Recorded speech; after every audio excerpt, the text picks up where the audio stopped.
Sorry, people, so you won't get that stuff on. We've actually just started, people. I'll just show the screen very fast for the people that missed this.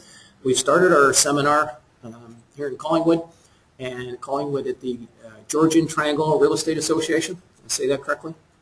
Thank you. And there's a number of ways to make long-distance phone calls, either free or very easy, and also FaceTime and Tango, how to talk to people face-to-face in the world today. Okay, we're going to move on. Here we go. I was just going through who am I. I've also served on MLS committees. I'm still a licensed real estate broker with the Canadian Real Estate Association and REIA. I'm past chairman of the CCIM International Real Estate Conference and still a membership chairman of the chapter and also a mortgage professional. But I do not sell real estate. We specialize in helping licensed real estate salespeople take advantage of the internet. And since 1992, we've been developing the services. We were actually the first ones on the internet in 1994. If you search real estate, there was 14 responses worldwide, and we were one of them. We have actually one of the largest communities on the internet. But the reason I'm here today is to help each and every one of you make money and to help you generate leads off the internet and to help you provide a great service to the public. I'm also here to help you establish and maintain real estate brokers as the leaders in the information business in real estate. And it's to help you understand the internet just a little bit better for tomorrow than maybe you did yesterday or today. And please consider us as a personal internet marketing and information assistant to you personally. Now, I talk about something called the good, the bad, and the ugly. And I like to get that out of the way right off in the beginning at this seminar. And I believe the real estate brokers and salespeople are best positioned to serve the best interest and protect the best interest of your prospects and clients. I call it a little bit of insurance. If people take the largest single sale of their life, there's about 30 things that can go wrong real easy that can jeopardize that sale and cost people money. And a realtor protects and helps you look after that. They are here to help people make informed decisions, but protect against also from scam and fraud artists. And if you get people up here with the scams and frauds that they've been bilked out of millions of dollars, it'll actually blow your mind on the problems that are happening on the internet. So what we've done is we've built a resources page on the internet that you can go to on your own time. And it's almost like learning the rules of the road. If you do not know what a stop sign is driving a car, you can get yourself into serious problems. And the same thing is now true with the internet. How we learn the internet, all of us, is just by jumping on the internet and starting cruising. And every one of us has problems. Is there anybody here that has never had a problem with their computer or being on the internet? The answer is no. We've had them, whether it's viruses or other things. Now, we're trying to get onto this special page, and let's see it. Oh, yeah, it's coming up fine. And you're going to notice that there's a password test here, and I haven't had anybody pass this password test yet. I'll give you one quick little example. Has anybody can anybody give me their bank password, please? I don't think so. That's right. The point is you got to protect it. Now, I'm going to help you design a good password. Most of us, maybe some of us, haven't had problems because maybe a lot of the people that are busting into computers and busting into systems haven't gone after you. They're going after what they call the big fish. And a password, a typical password that somebody might use could be, John 456. And you'll notice that it has a very weak score, 37%. You can go and check this out on your own time. The website, by the way, is icrworld.net/security. Security is the page. We're recommending that you can add it to all your websites as a public service to your customers, your clients, yourself, but also go over it with your family to help them design passwords for all the different things that you do. And to make the passwords better, we're suggesting, and you'll read from here, is you just change one of them to a capital letter. All of a sudden it goes up. Use one of the characters way up at the top of your screen. I just used the % sign way up at the top. Maybe even use a dash, and then maybe even use another character, and bingo, you can have yourself a 100% password. Now maybe that one you won't remember, but there's a lot of tricks and tips that you can remember a song or something like that. Capitalize certain things and stick in some numbers, and bingo, you've now got a much better password than what you have now. We recommend that you have a separate password from your bank as you do from the real estate boards and all your other services, email and everything else. If somebody gets into your email, that's one thing, but if somebody gets into your bank, that's another thing. Keep that separate is what we suggest. The other thing is phishing. Phishing is an important thing. If you don't know what it is, it's going to be a problem for you someday. You're going to notice that I put the mouse over top the word phishing. When I do that, if you look down at the bottom of your screen, some people don't have that status sign down at the bottom. You'll see that when I move the mouse over and it turns to a hand and a finger, it shows the address of where I'm going. If I go to CIBC.com, that's a legitimate address, hopefully. Probably is. But if I see abx.com/CIBC, is that a legitimate address? It's the first part of a domain name that's important. And I'm going to show you some examples on this page. And I'll do it very quickly here. I just go CIBC. Let's see if we can find it. There it is. Now, there's an email fraud update. There's all kinds of links on this page from people like Microsoft and Bill Gates and banks and Rico. Everybody's on this page giving advice to all of you and to all of us and to the industry. I want to be careful. But I move my mouse over top that address. I'm going to ask this side of the room, is that a legitimate address? I know, but I'm looking at the first part of the URL only. Just the first part, http://www. Directly what comes after that, .com, that's really probably where you're going. Okay? You see that there? So that's where you're going. Now sometimes it'll say CIBC up here, but when you move your mouse over it like I've done, you look down here, it's not CIBC. That's phishing. And you go to a phishing website, they can put a keystroke logger on your computer that can track everything you do. Are you logging into your bank account? You can log into it now too. People have lost thousands of dollars. Now, why am I saying this? Well, you're real estate people. You're out here to help protect people and even yourselves and the rest of your family from falling into these traps. If you know about them, now you're starting to learn about them. And you can learn about all of these things on your own time. Now, if you had a choice to give up your TV or the internet, you could only keep one, how many people would give up their TV? Isn't that easy? How many people would give up the internet and keep their TV? You haven't decided. Okay. So it's a toss-up. Okay. What might swing the issue is if you can see TV on the internet, you got the best of both worlds now, don't you?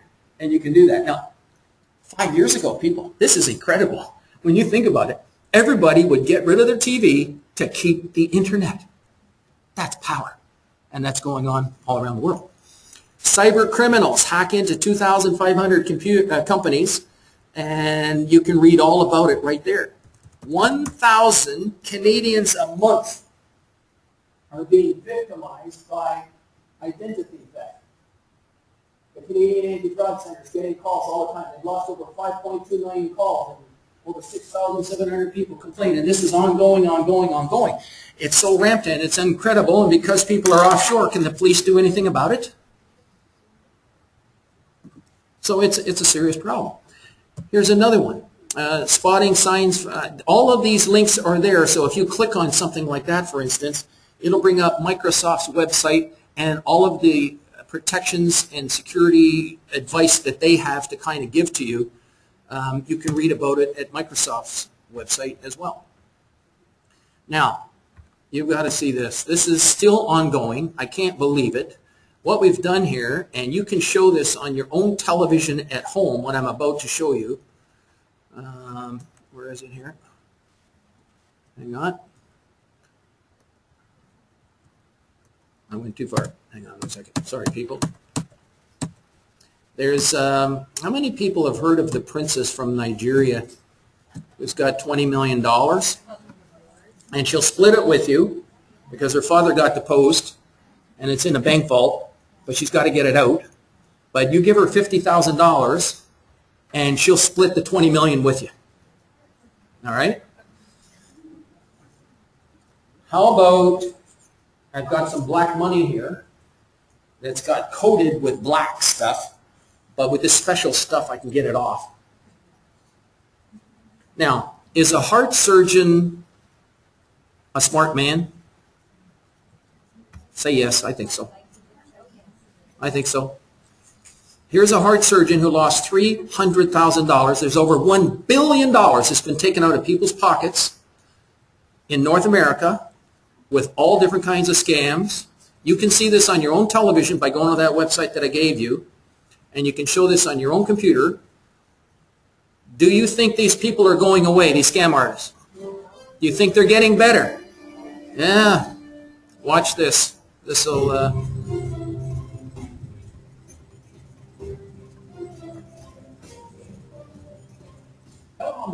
Welcome to 2020 in Touch. A while back, 2020 exposed an international web scam based in Nigeria that is bilking people out of millions of dollars. Some Americans have even lost their entire life savings. After our story aired, one of the conmen we caught on videotape contacted us. His conscience was bothering him, and he wanted to help us by revealing the secrets of his trade, including using what is called money to this. Coming up on Friday, Chief Investigator Ross has the confession of the con artist. There, man with a big grin and a warm handshake, introduced himself as Mr. Davis, a diplomat from Nigeria, bringing millions of dollars. In reality, he's a con, a thief, unaware he had walked into a hotel suite, secretly waiting with the 2020's undercover cameras. Mr. Davis is about to get caught and complete, providing a rare inside look at one of the most pervasive situations the world has ever seen. On the day he got caught by 2020, his victim was a California heart surgeon, Dr. Timothy Sloan, who had already lost his life savings when he came to us. Dr. Sloan had fallen for what's known as a money scam. Which the victim is told, these are really $100 bills, $3.8 million worth, supposedly cut in black ink so they could be smuggled out of Nigeria. The scam involves the victim paying for the Black money on slowly.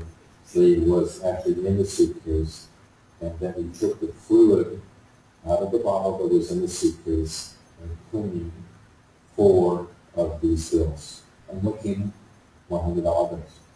And when Eric showed up to meet Dr. Sloan, You can read more about that on your own time.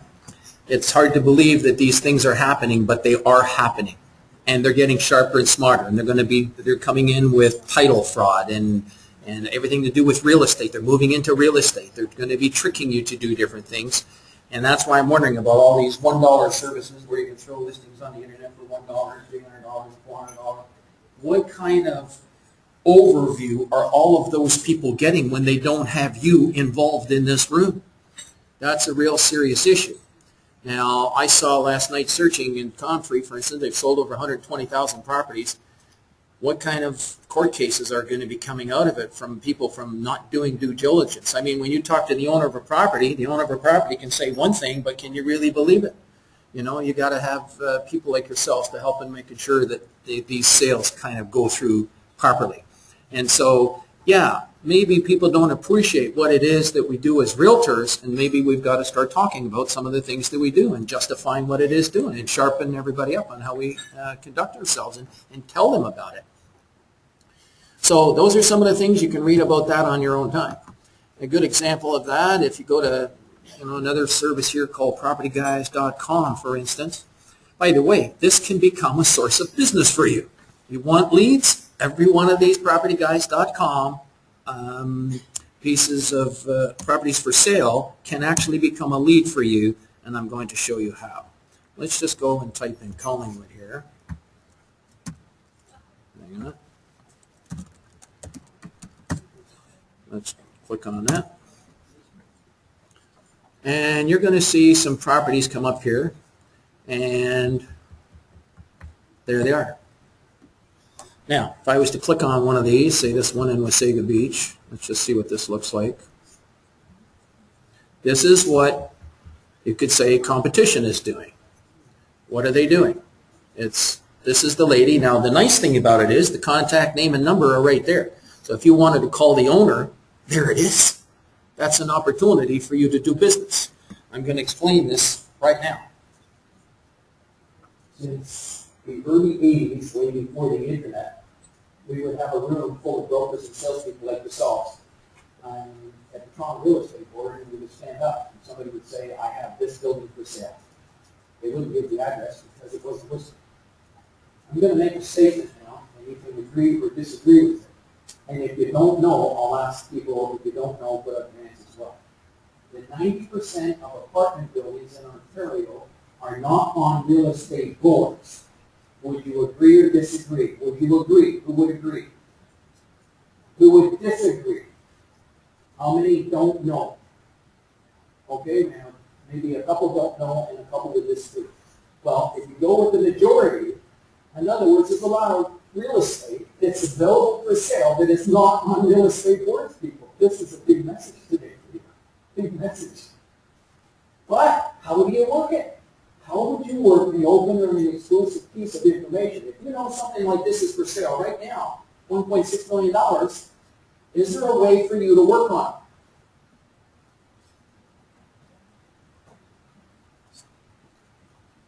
it? Is there? I'm going to suggest 3 questions. 3 questions. Could you call up the owner and say, listen, if I bring you a buyer, would you pay me 2.5 to 3% commission? I mean, you're not going to even work on it unless you do that. Is that a fair statement? What else might you say about the commission? Before you work on something, you want to know if you're going to get paid. You don't want to be doing it for free. Typically, you want to get yourself a buyer-broker's agreement of some sort to make sure that if you're not making that much money, 2.5% at least, the buyer doesn't mind making it up for you somehow. You all have your own agreements.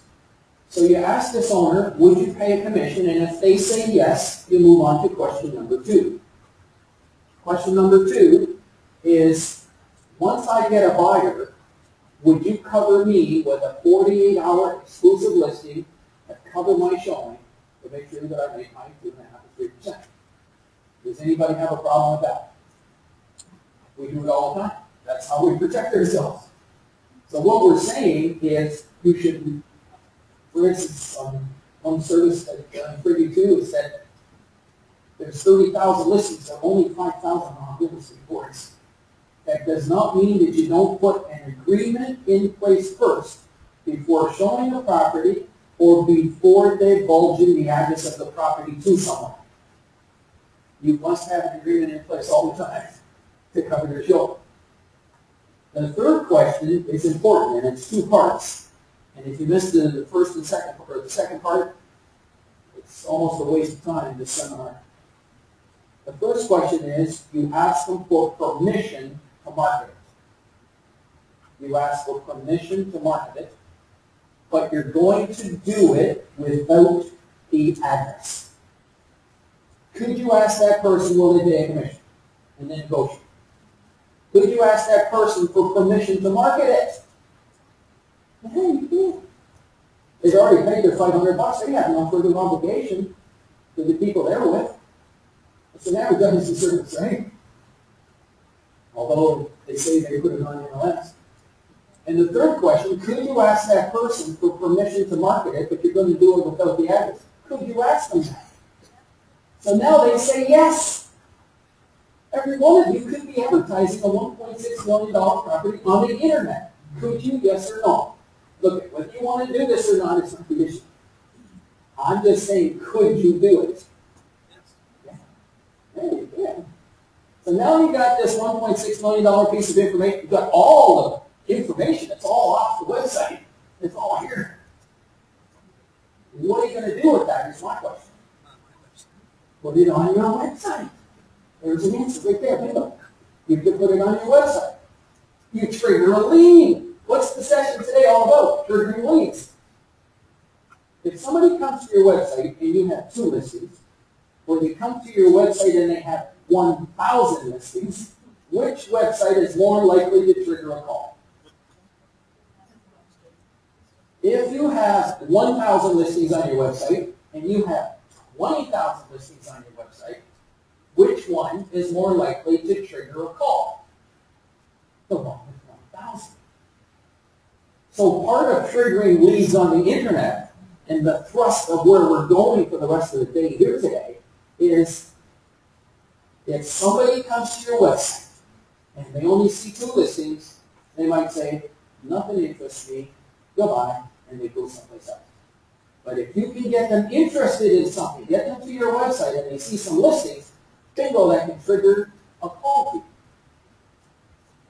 Unless it has what I call a material defect. What's a material defect? Well, if somebody comes to your website and they see an address of a property, is it possible they might drive by the property first before calling? And if they drive by the property first, and they see a sign from the other broker on the property, is it possible they're going to call the other broker? And if they call the other broker, and they do a deal with the other broker, does the other broker call you back to say thank you? No. You might not even know. And there's no commission, nothing. And yet you're the one that got people to go to your website after spending money for changing optimization, advertising, putting on cards, billboards, brochures, you name it. Now, there are some services that you don't have to have the address shown. You don't have to have the contact information shown. There are places that you can advertise it. Could you theoretically advertise that on Kijiji? Yeah. And you're not going to put the address there. Somebody's going to call you on the phone.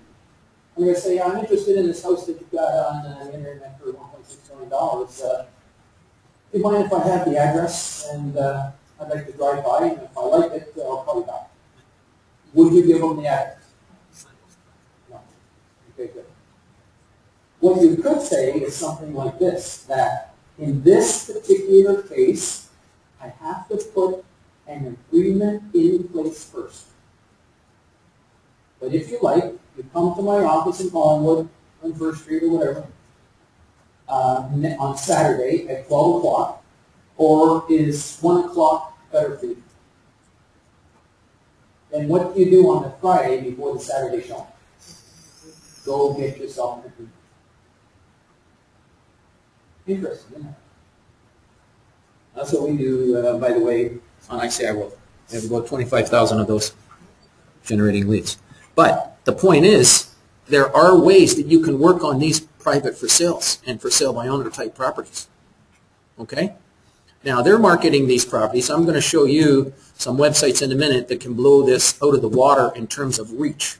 This is on one website.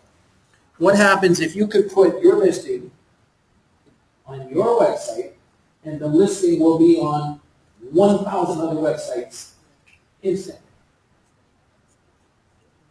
Is that better marketing? Has anybody ever heard of point 2? Who's heard of point 2? Anybody? You got a couple? Okay. Point 2 is a company out of Saskatoon, Saskatchewan. They have helped create over 200,000 real estate websites. There's over 600,000 real estate brokers now using it.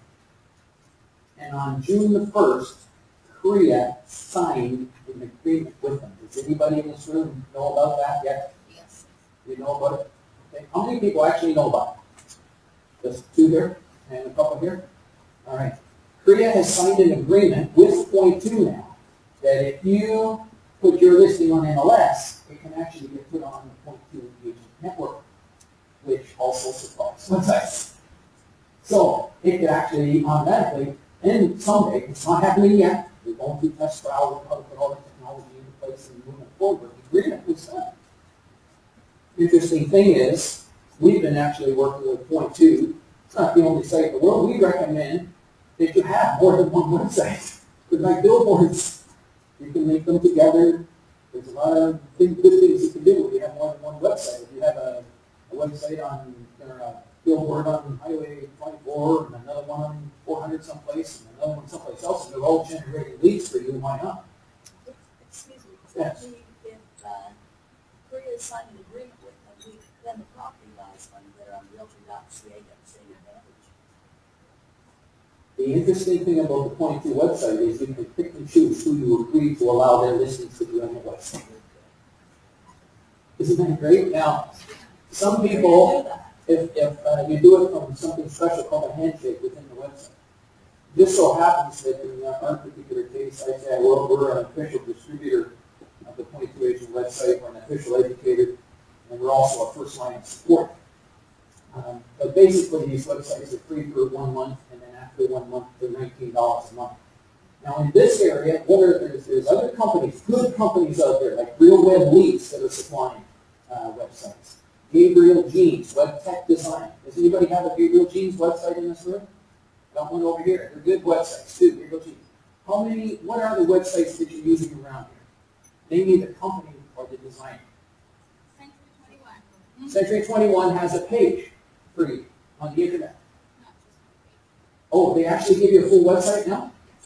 Oh, okay, excellent. Excellent. Okay, so that's great. That's more than the page. That's great. Who else has got websites here? Who else has got a website? And I'd like to ask you, can you share it with us? Where you're getting anybody? I'm sorry? Lone Wolf. How many people have a Lone Wolf website? Anyone? This back here, Lone Wolf is another company. What other companies? I want to talk about some of the other companies in the area. What's it called? Pinpoint Graphics. Anybody else besides your hat? Anybody else with websites? Anybody? Running Tide. Anybody have one of those? Anyone else? Okay, there's a couple here. All right, so there are other companies, and are we saying that you will get one of those in favor of one of these other ones? No. We're saying you keep them all. You keep those people that you're working with right now as a resource for you. It's like a technician. And if they can help you generate more leads for your website, plus have more listings and those kind of things, all the more power to you. Now, so what we have here is a big source of business, namely all of these for sale by owners. And by using some of the power of these tools, which I'm about to show you, you're going to be able to have more listings on the internet triggering leads for you. Now, what other competition do we have in this business? I suggest it's people like stockbrokers, believe it or not. Do all of you at one time or another deal with someone with a net worth more than $300,000? All the time. What are they doing with their investment dollars, extra dollars? What should they be doing with their investment dollars? Where did 90% of the realists, or 90% of the millionaires in the world, where did they make their money? In real estate. So if you have that little CCIM program under your belt, the one that I mentioned at the beginning of the program, and you have that under your belt, you're going to be able to show these people in a sophisticated fashion where all the money goes into an investment, how it comes out, how it makes money during the term of the hold, how it preserves their equity and increases it all life long while giving them a return the whole time. How much do you get in a bank right now if you put your money in the bank? I got 1% over here. Anybody else higher? Okay. So stockbrokers are calling your people. They're calling your customers, your potential investors for real estate. These stockbrokers are calling them up and say, listen, I got a stock, Shoppers Drug Mart, I got this mine, the gold mine, silver mine, I got this, I got that. And they're talking to them about it and say, why don't you put 50 grand in? You know, that's what they're doing. And does a dentist know anything about this stuff? No, he's so busy just working on people. He's at lunchtime talking to them on the phone and says, okay, go ahead, put 50 grand in. So if you can have things working so smoothly that you've got an investment, you've got it all laid out, how it makes money, that's going to help you do some deals. So we talked about these 3 questions, that it's possible now with the internet to be working information, not just listings. Information is what I call these have and want listings. Haves are the properties for sale or for lease, residential or commercial, and wants are what buyers are looking for. You ask them those 3 questions, bingo, you get some information, and you start to work it through the marketplace. Where can you work some of this information, not just listings? Well, you could put a classified ad in a newspaper, theoretically, if you wanted to. Kijiji, Craigslist, your own website, service like ICI World, blogs, Facebook, Some of the social media that's coming your way here in the next hour, I'm going to be showing it to you. How much does it cost to put a listing on your own website now that you got your website? Zero. This is great news, people. We got to jump up and down. Think about it. How can you market, get more leads without spending a nickel? Put it on your website. You can do that. In fact, could you sell advertising on your website? Has anybody done it here yet? Has anybody done it at least a trade for services with a mortgage broker? There's an idea.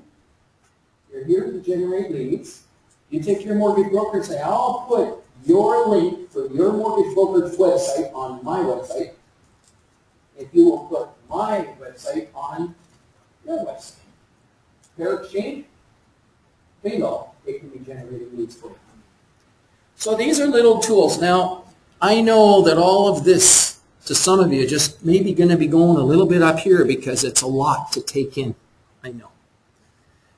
All I say is, how do you climb a mountain? A little bit at a time? One step at a time, people. Break it down. The link that I gave you in the beginning, you can go there and just go slow. Just go slow. Break it down one step at a time and try to do it. If you need help, get help. If you don't have someone that can kind of help you, it can be kind of difficult and waste time, and it's very frustrating. So you can put things like on Facebook and other social media. It's the hottest number nowadays. A lot of the search engine optimization people that I met in Las Vegas, I went to the World Search Engine Convention. I spent $4,000 to go down. Why did I do? Well, a lot of the numbers in our service, what happened is a lot of them were spending anywhere from $100 to $1,000 a month on search engine optimization. What the heck is that? Where is this? I said, no awards dues by the answer. Search engine optimization, SEO. What the heck is that? You know, especially some of us at our age, learning all these new things. So I went down there to find out. And in the room was 1,000 search engine geeks. They will be proud of us. They're exact kind of geeks. And there was only 2 real estate guys in the whole room. There was one fellow from California and myself from Toronto. And who was there? Well, there was Microsoft Networks was there, Yahoo was there, Vice President of Google was there. These companies would go into workshops all day long. They look at the website and say, oh, these data tags are not right. These, you know, the description and the title and the domain names and all of these things should all be lined up so that when Google does a search, and if they search Collingwood real estate, bingo, Google goes to your website and says, you got Collingwood real estate in your domain name? You got Collingwood real estate in your title? Have you got it in your data tag? Have you got it in your description? Have you got it in these spots? Bingo. All of these other websites drop by the wayside and up pops your website because you did those 4 strategic things. Meantime, some of these real estate people, they're high flyers, downtown Toronto condos, spending $1,000 a month, but they're making $300,000 a month. If you were making $300,000 a month, would you spend $12 grand on search engine optimization? Cart before the horse before the cart. What is it? Right? Well, you can measure this stuff. You measure it. When you start doing some things, if you're not generating leads, you got to do something about it. It's not working. So you measure these things by the number of leads that you're getting. So, what's happening now, though, is the social media, the population of what's been going on the internet, the millions of people out there that Google has. There's been another service that comes up and matches them for a number of people using the internet. Does anybody know what that service is? If you're not sure, say it over. It is. Facebook has got, I'm going to be showing you in a minute, how powerful it is, how much it's being used. You just can't believe what's going on. It is matched. The growth of Google, Facebook has gone right up there. In terms of number of people using it. I didn't embrace social media until last year for the first time. I went to a CCIM training course one day, and a gentleman from Texas came up and showed us what's going on. I have a problem, security. Why would I want to give everything on the internet? Everything that I do, my location, what I am, where I live, all of that stuff, put all that on the internet for all the thieves and everybody that can kind of break in. You know? The one girl, and you'll see a story later on, she went away for the weekend. She had about 300 people on her Facebook, or I don't know how many. Anyway, she said she's going away for the weekend, and somebody broke into her house. What the thief did not know is that she left the camera on to watch her cat. She wanted to see what her cat did while she was away. She could be on a picnic table, log in, and actually watch her cat from the picnic table. Or she camped with a stick. And she saw the thief going through her place. She looked at her Facebook, and it was one of the people in her Facebook. It was a colleague that she went to school with when she was younger, who got educated and became a thief. Anyways, they caught him. So in other words, I said, what am I going to do? So I brought that up in class. He says, well, there's all these privacy settings in Facebook. Does anybody here profess to know how to operate the privacy settings in Facebook? No. Okay, I got a couple here. You can open up a business right now. Okay. Privacy settings in Facebook available for hire to help people. We all need it. I did something different. I set up a separate Facebook. I set up one Facebook for my personal family. I set up my other Facebook for what I call my business family, which is me. So I have a Facebook, which is basically my business card information in Facebook with professional type information. Some small personal things that are more of a professional, I would say, as a professional basis. But my family stuff, you know, with my son's dog that he just got and stuff like that, that's going to be for my family. We kept them separate. Is that a good strategy? Yeah. It's a strategy. So the people that are thinking that I don't want to get on Facebook because of personal family issues, and then there's these other issues of you go in and they want to know exactly where you're located on your Android. Location services. So somebody can figure out where you are, you're not at home, what are they doing? They can do something, you know, breaking in home. So all of these are kind of issues that you want to think about. My goal is to not only get people onto these social media tools, but to get on smarter. Watch what you do and ask. There's people in the room. Question? How would you compare LinkedIn, Facebook? We're coming to it. Yep, we're going to talk about LinkedIn. Everybody should be on LinkedIn. That's a no-brainer. And we're coming to that in a minute. Absolutely. Thanks for bringing it up. Leads us to keep going. It's the difference between marketing and pushing your information out to the public or inbound links coming into you. The significance. Let's talk about this. This is actually more important because I know one thing. If you want to learn how to do something, you will learn how to do it. I know this they do. We're determined. We want something. We'll figure it out. The key thing is, do I really even want to do it?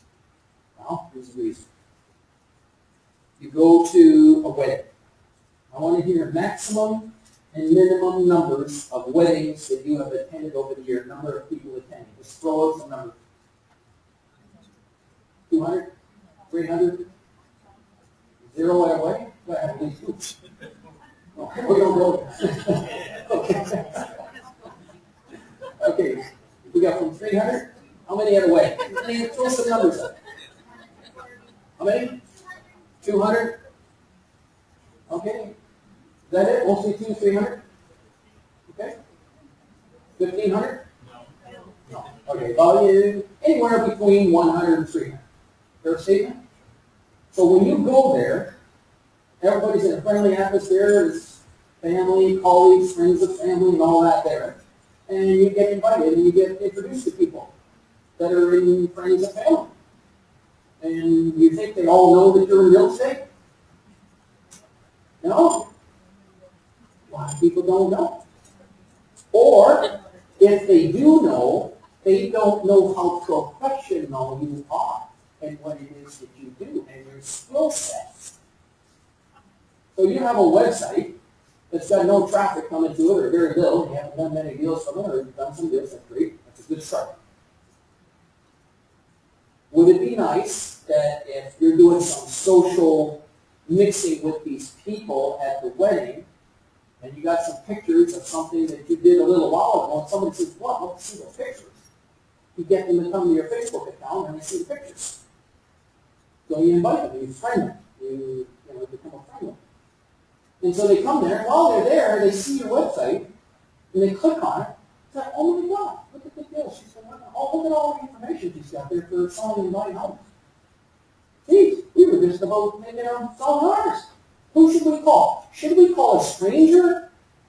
Or can we call someone that we meet at weddings and knows a family, somebody that I almost feel like I can trust it even before I come over and introduce you and meet you.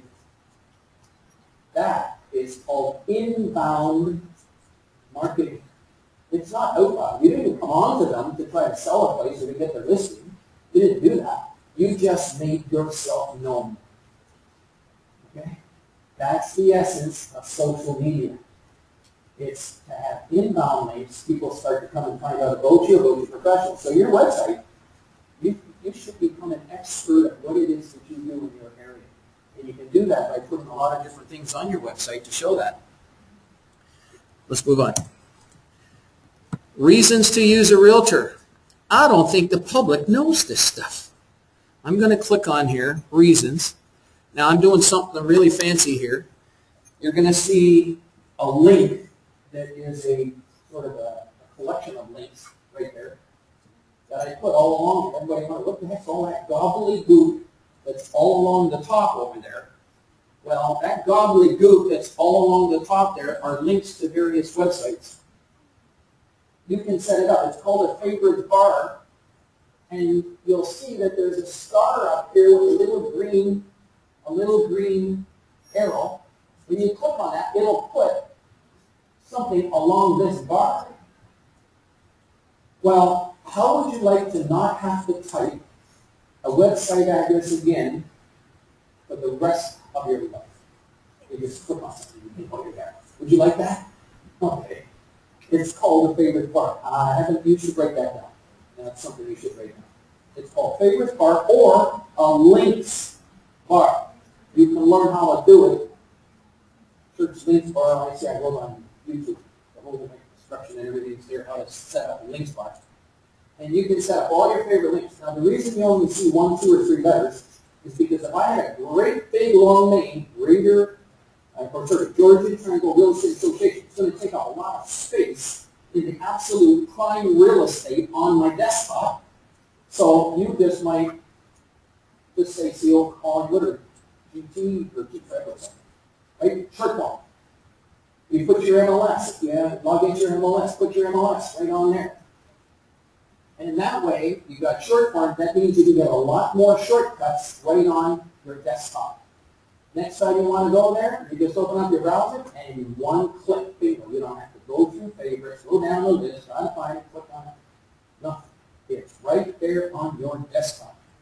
Now, in my particular case, there are some websites that I wanted to show all at once. Why use a realtor? I made a little directory within the favorites bar. And down here it says open tabs. Sometimes it gives you a warning because I'm now pushing the bounds of memory, space, and everything. What's a whole bunch of websites all at once. Have I typed in one website address? I'm opening up 10 of them at once. I'm recommending that you do your top 5 or 10 or 15 favorite websites that you visit every day or every week. If you visit them longer than a week, put them in your favorites, not your favorites bar. Now, when I'm bringing up all these different websites, I'm going to show you. Why use a realtor? This, by the way, is in the resources that I mentioned at the beginning. Why use a realtor? And there's a lot of reasons. And I don't think a lot of people know all these reasons. About realtors. Why work with a realtor? chances are they can get a higher price than if you try to sell it yourself. A for sale by owner, a buyer comes in, and what does the buyer want? He wants to buy it cheaper. He doesn't want to pay the commission. So he says, why should I give you a higher price when you don't have a realtor? They're going to start shaving those people down. Do they really end up saving the commission in the end? A lot of them absolutely not. They really don't. And I'm finding out that a lot of the properties are still selling through realtors. Realtors are still doing it. I'm recommending that you can take some of these websites that you see here and you can put them onto your onto your website. So, top 10 reasons to work with a realtor. Here it is from AREA, for instance. There it is there. You can click on that. Let's click on it, see what comes up.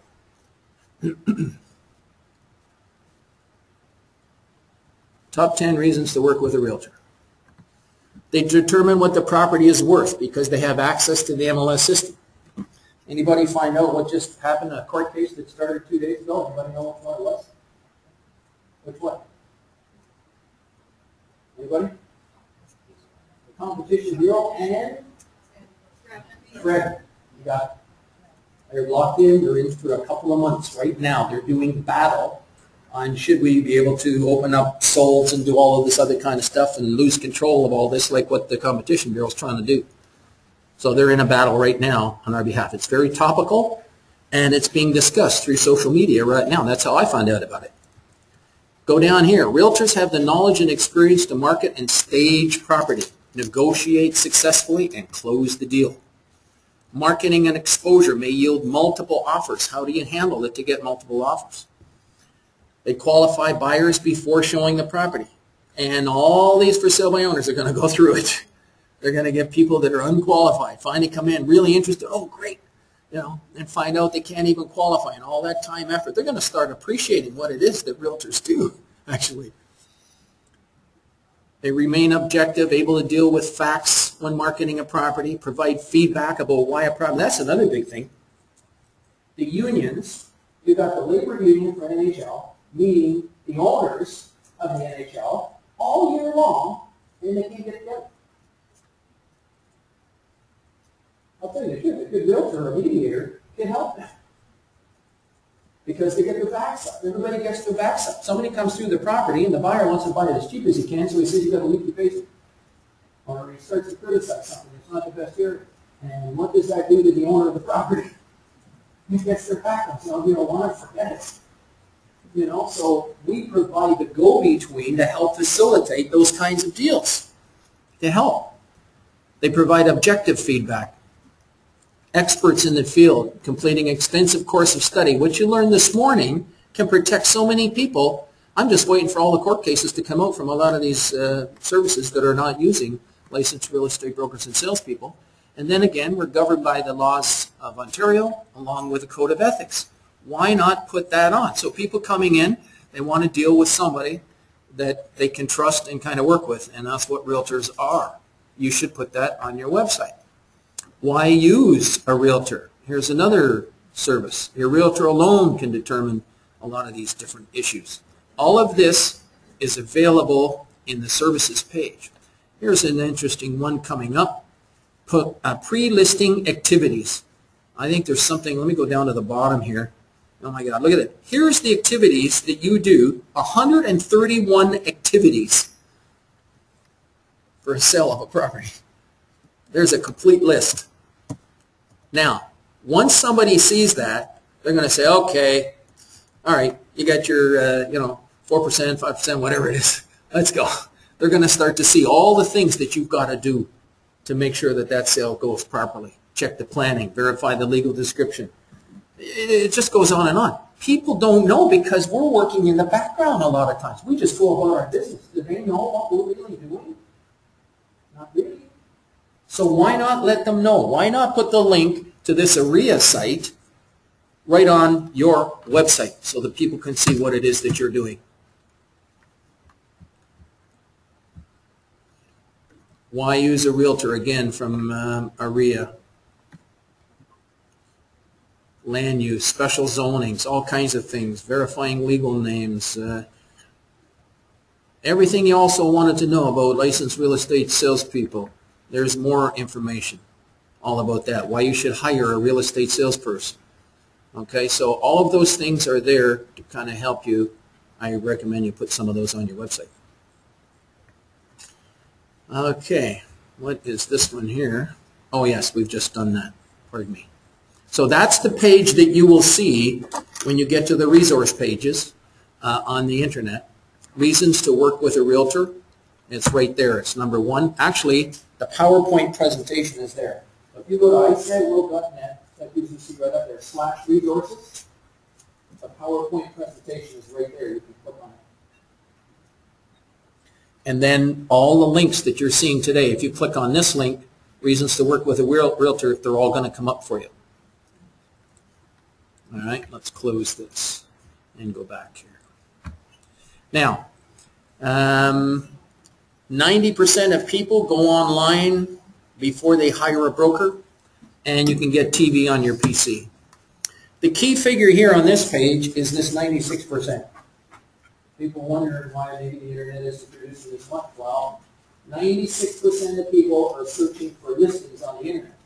It's all the more important that you get people to come to your website first, because 74% of people will decide to work with one of the first brokers that they talk to, because they don't want 10 brokers calling them all the time. So if you can develop a business relationship with someone right off the bat, early in the process, chances are they're going to end up working with you. There's over 2 billion people on the internet. I'm not going to go and show you that in the essence of time. But the question is, what can brokers do?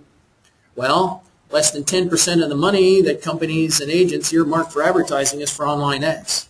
And I have a question for everyone in this room. Is there anyone in this room that has spent more than $25 only on search engine optimization? Anybody? 1, 2, 3. If you have a website with thousands of listings, would you like to get more people to come to see those listings so that they can call you and you can make an appointment and go show it and make some money? Does that become a major goal? I'll tell you, it's more than a goal. It should be. It should almost become a passion for the rest of your life. A new passion. How do I promote my website? It's your shingle. It's like hanging out a sign for your own office. This is your presence. This is where you tailor your personality and everything that you do. All the business services. Providing links to show people where are the churches, the schools, the parks, the recreation, the shopping. When people move to this area, would it be nice to provide them with all that kind of information? You can have that on your website. Everyone should have a resource on your blog, on your website. So a website with listings and with a community center that people can find things, you might even have charitable events that are going on. It's like your office building on the internet. You know, if you go to your office building right now, it costs anywhere from $3,000 a month right up to, I have brokers tell me here, my office is $70,000 a month operating. And we got 280. The offices that you're working are designed to help bring leads in for you. Okay? A website can be as little as $199 a year. And it's designed to do the same thing. Now, I was here last year, and my cousin had a little 21-foot boat. We went fishing for salmon out here. Where do you catch it? Anybody know where to catch the salmon out there? Right there? Right in the water out there? Anyways, we went out there with the fishing, and we really enjoyed ourselves out here less. But to a certain extent, marketing is similar to fishing. Right now, you don't know where your next deal is coming from. We know that the internet's got 2 billion people. 2 billion people out there on the internet. So why not do some fishing on the internet? Do some marketing on the internet.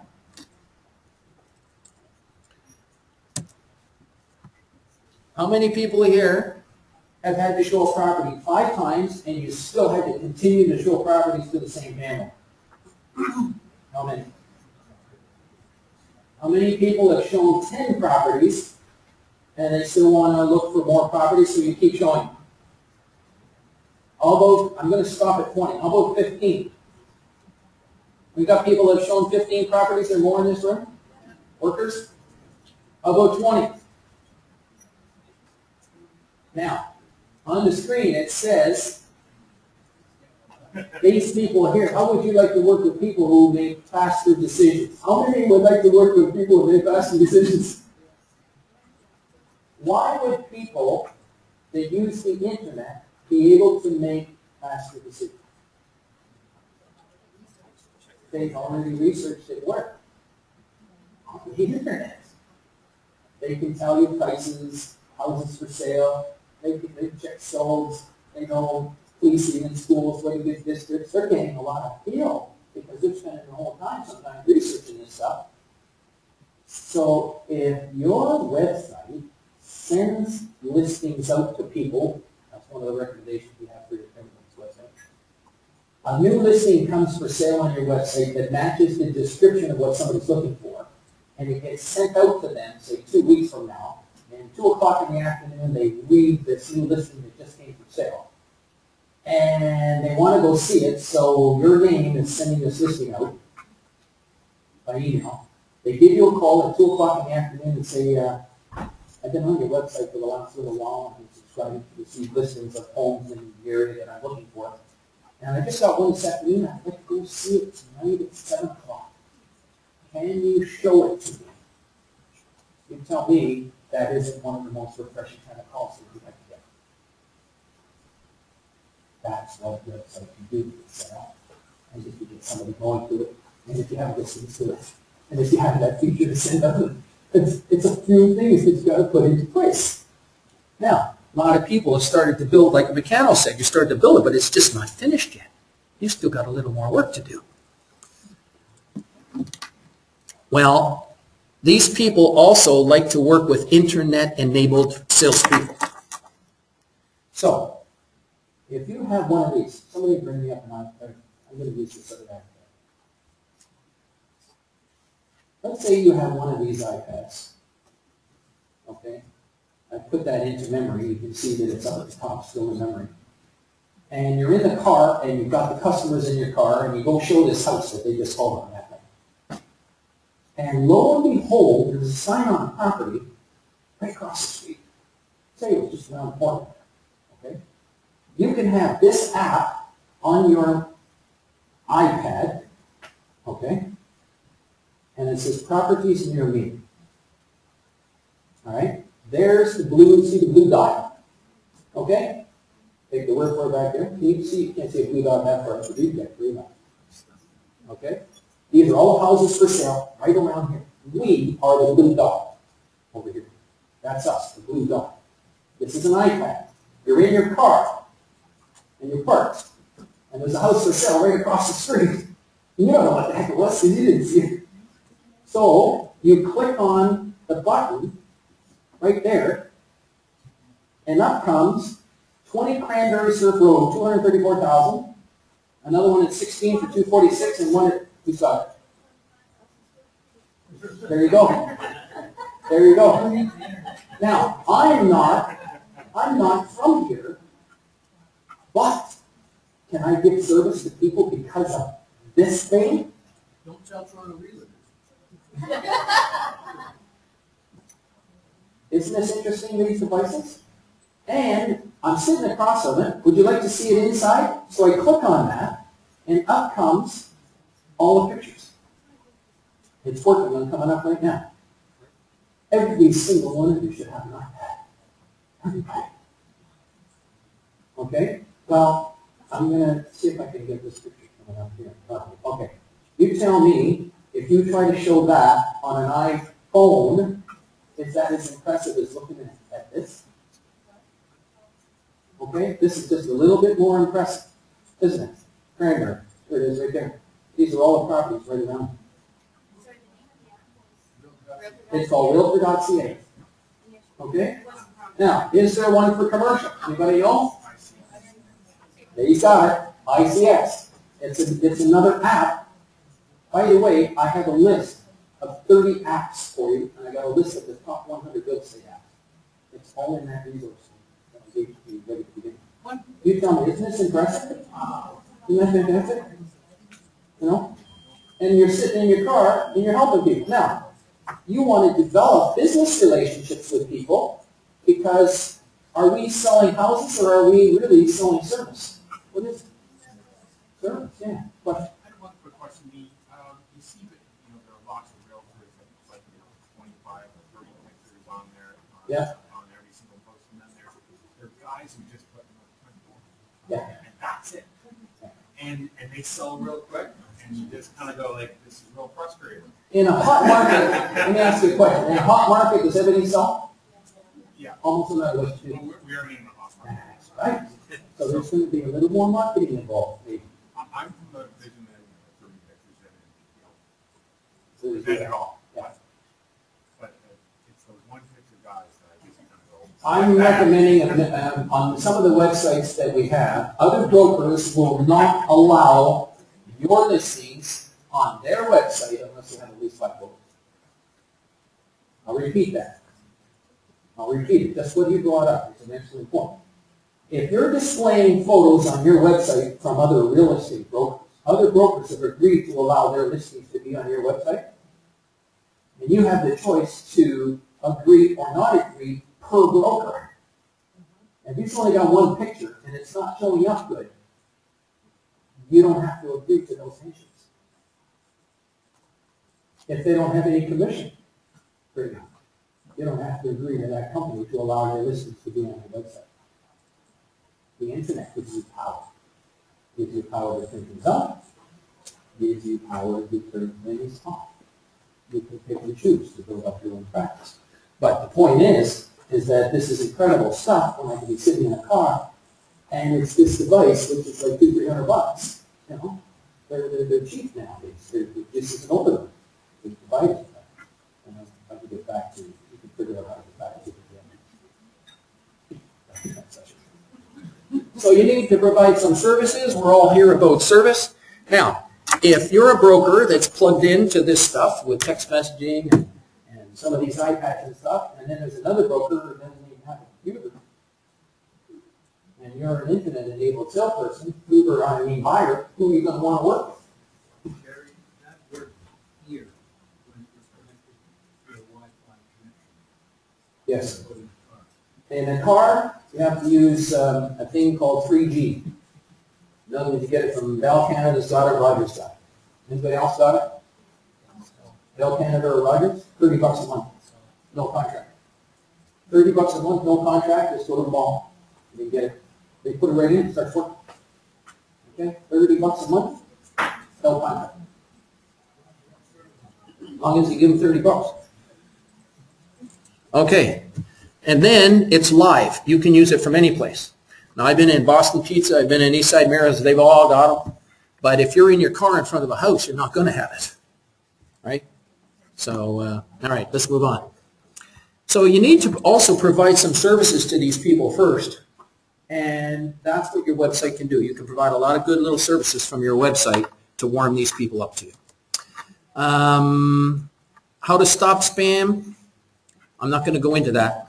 You can mark that site down, spamarrest.com. It's going to take up too much time to show you that. But how many people in this room receive spam? Everybody, even Bill Gates gets spam. All right, that's one program that can stop it overnight. Just like that, I had one broker thought that his mail no longer works when he got it started. Okay, an important tool of the internet. Yep, it's websites. You bet. And so if you can get a website from one company, the people that you have there, and it generates a lead, now this is what's really significant. I think we're so busy, we don't think about these things. The largest return on investment, called ROI, largest return on investment of anything on the internet, and I'll stand to be challenged on this, is real estate. Why? It's exciting. We just haven't thought about it. If you get one person coming to your website that sees one listing, that wants to go see it this afternoon, and you're writing up an offer, and it sells by tomorrow, how much can you make, minimum and maximum? From what to what? Commission. If you write an offer and it doesn't close, $0. But if you sell something today, you're going to make anywhere from what to what? $3,000 to $10,000? And more? How much? 50 grand. I got a residential sales lady. She asked 3 questions to one person that had something on the internet. It was a church for sale. A church. She's a residential salesperson. Never sold a church in her life. But she can ask them 3 questions. Did she not ask those 3 questions? What are those 3 questions? What's the first one? Will you pay a commission? And then negotiate. What's the second question? Will you give me a 48-hour exclusive listing once I have a buyer to show the property to? She's a residential agent. It's a property that was for sale. It's not on MLS. And what's the third question? Permission to market it without the address. And he said, sure. Anybody who's got a property for sale has a problem. They're trying to get out of the property and get going someplace else. Bring me in a buyer. I just don't want to sign a listing with you, but I'll pay you a commission. Bring me in a buyer. So she did it. In this case, happened to be she advertised on iSaddle, but could have been advertised in other places. She got a buyer 30 days later, a member of a congregation. She made an appointment to show it. They liked it. It was a $2.4 million sale 4 months ago. She collected a check for $54,000. Exclusive. It was an exclusive piece of information. That's the 3 questions. All right? Interesting. So these are all, it just happened to be a church, but it could have been, I saw a whole bunch of for sale signs when I drove into Collingwood area. Every one of those for sale by owner signs, they're all open and ripe. It, to me, like, it's like cherries on a tree. Okay, just got to ask them the 3 questions. Now, you can link your websites together when you have more than one, and you compare the cost, like $199 a year. It's a platform. A website is actually, think about it, if you have a shoe store and it's empty and you have no shoes in the shoe store, why should anybody go in to buy shoes? You don't have any shoes. The same thing is true. A website is a website, but unless it holds some content, a reason for somebody to come there to call you, that's the listings. If you have the listings on your website from different sources, not just MLS. A lot of, by the way, your MLS works really good here. The IDX link that you have here is very good. I click on it and it comes up. It performs really kind of good. Is that the only place, the only listings you can have on your website? Yeah. You can open it up to exclusive type listings as well. There's ways to do it. I'll be showing you that here. So, by itself, it doesn't make you money, a website. It's the content that triggers the lead. It's the content that develops interest from people to call you. Next, here you're going to be getting paid $3,000 to $10,000. And the president of the National Association of Realtors made a statement. National Association of Realtors is based out of Chicago with over almost 2 million real estate salespeople. And he made a statement that never has in history has such a simple request been so collectively ignored and suppressed by licensed real estate people to have photos and pictures on the internet. It's worth tens of thousands of dollars. Pictures can, it's a very reasonable request if you're going to make $3,000 to $10,000. Now, if you don't know how to do the pictures and how to put them on a computer and how to get them onto your website, if you don't know how to fix your electronic ignition, if you don't know how to fix your heart, what do you do with all these questions? You get a professional.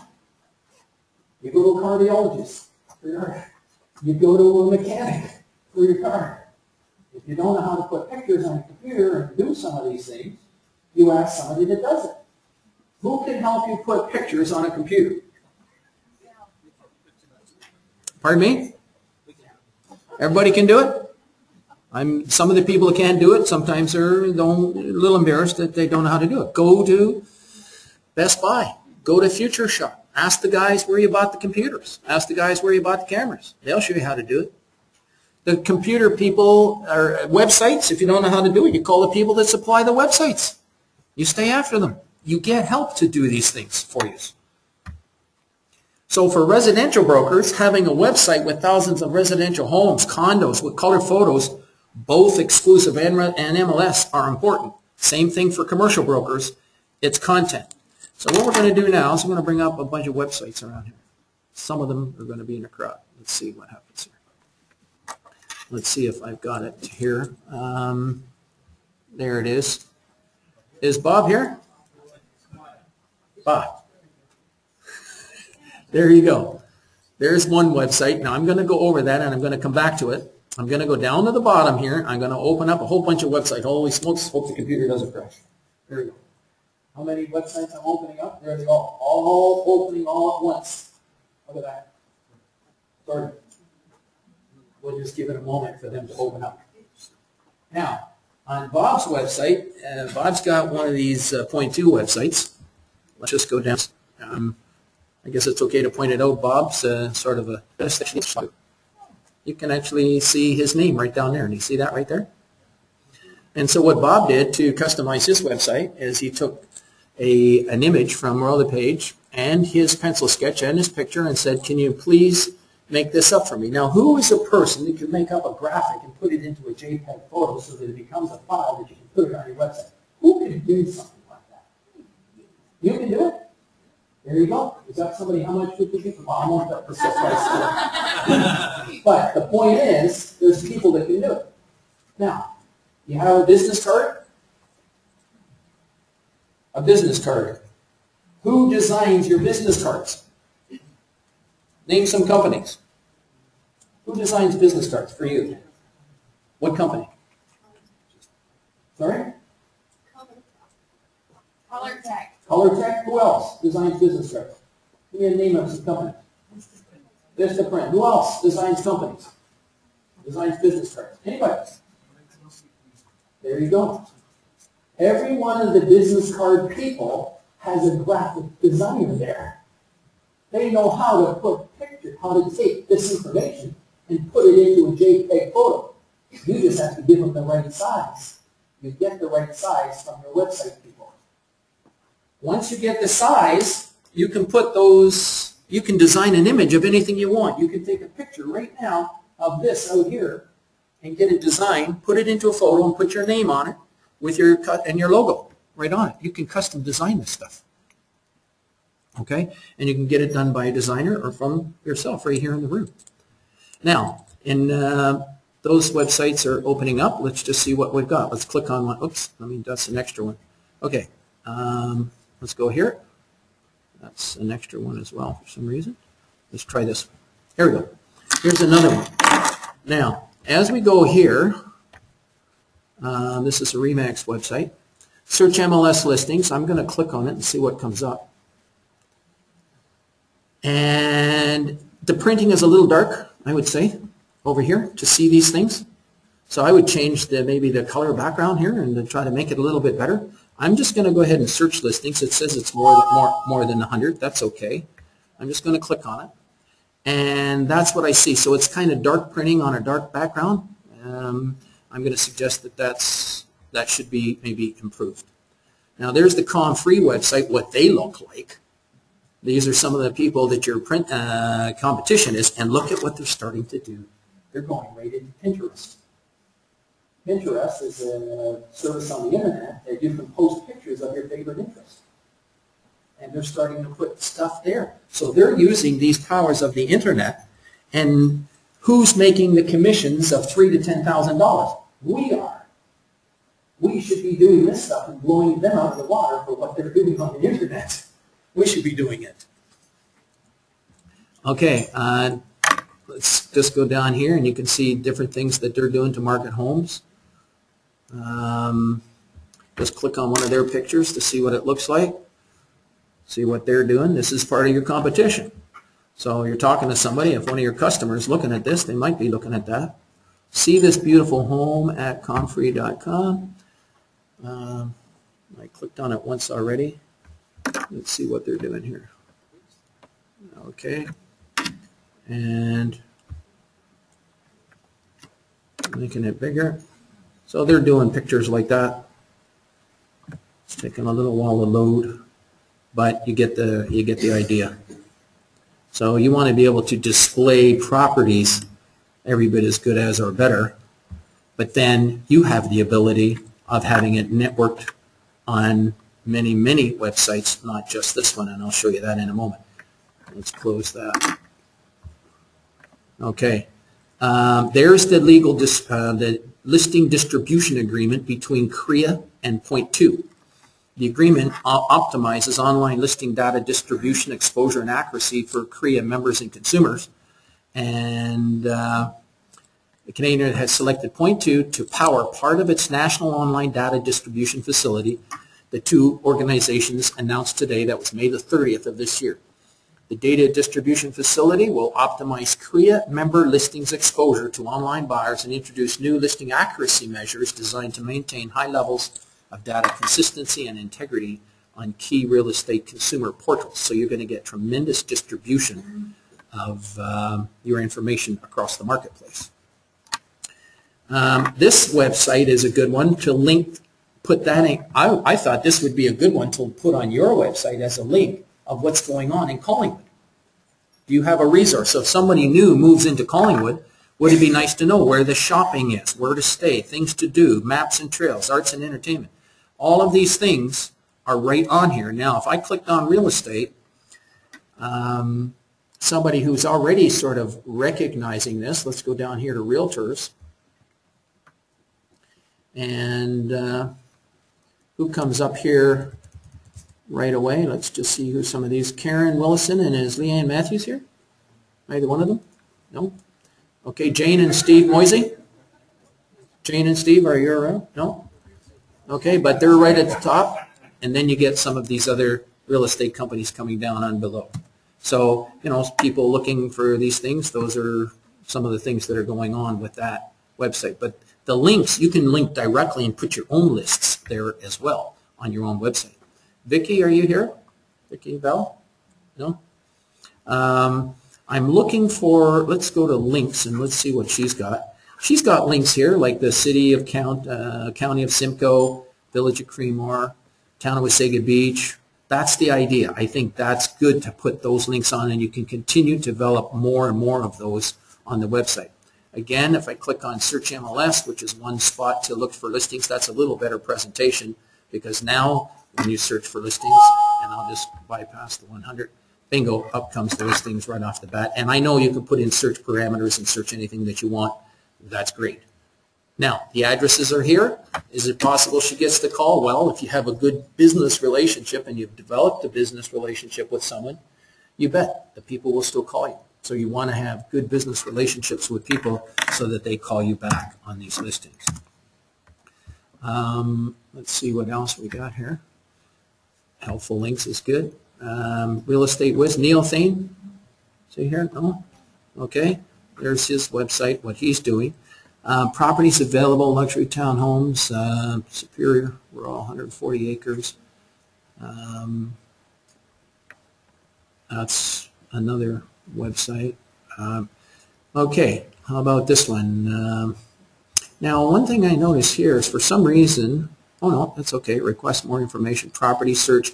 I come over property search, and there's a little issue here that I've had on my computer where it doesn't show up, it's overlapping there.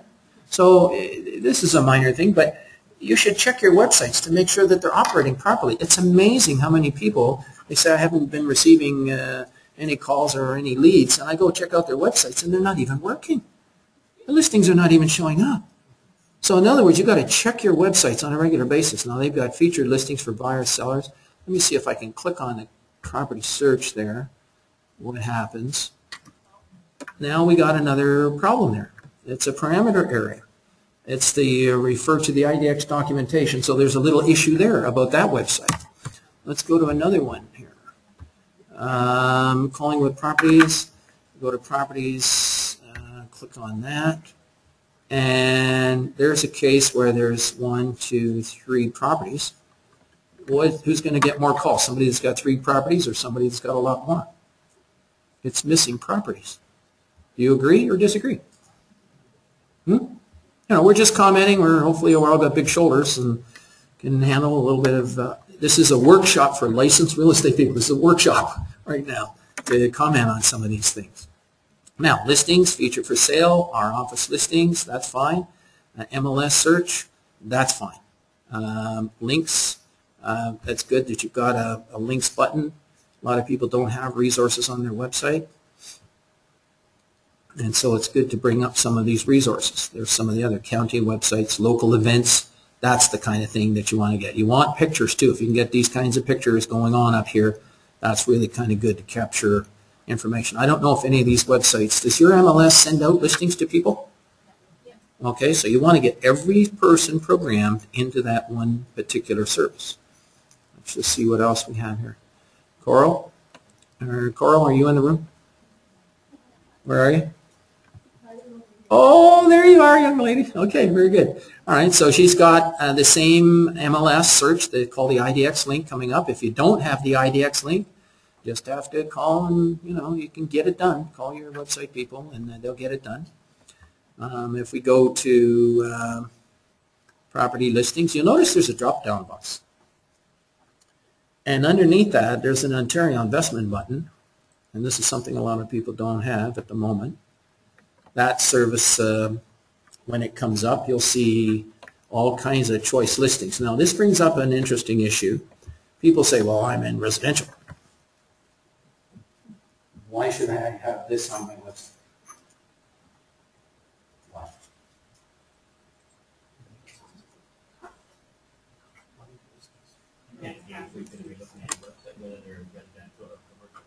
That's correct. Good point. Carry on. Let's add some more to that, people. I'm going to go down the page, and I'm going to click on Collingwood. Is there Collingwood? Yeah, Collingwood. Let's just click on that. Up comes a bunch of listings. Now, in this case, can you click on any of these listings? Can't do it. What does that mean? What does it mean? What does it mean? They gotta call you. Now you tell me. There's listings in Collingwood. Doesn't it become absolutely inevitable that sooner or later somebody's got to call you? Unless you have no trust. It's inevitable. Now, if you take the premise that the largest return on investment is in real estate, because if one person calls you on any one of these and you end up selling it, making $10,000, how much does it cost to do that stuff? I'm not getting into the cost of doing it. Compared to the return on investment, it's fantastic, is what we're getting at.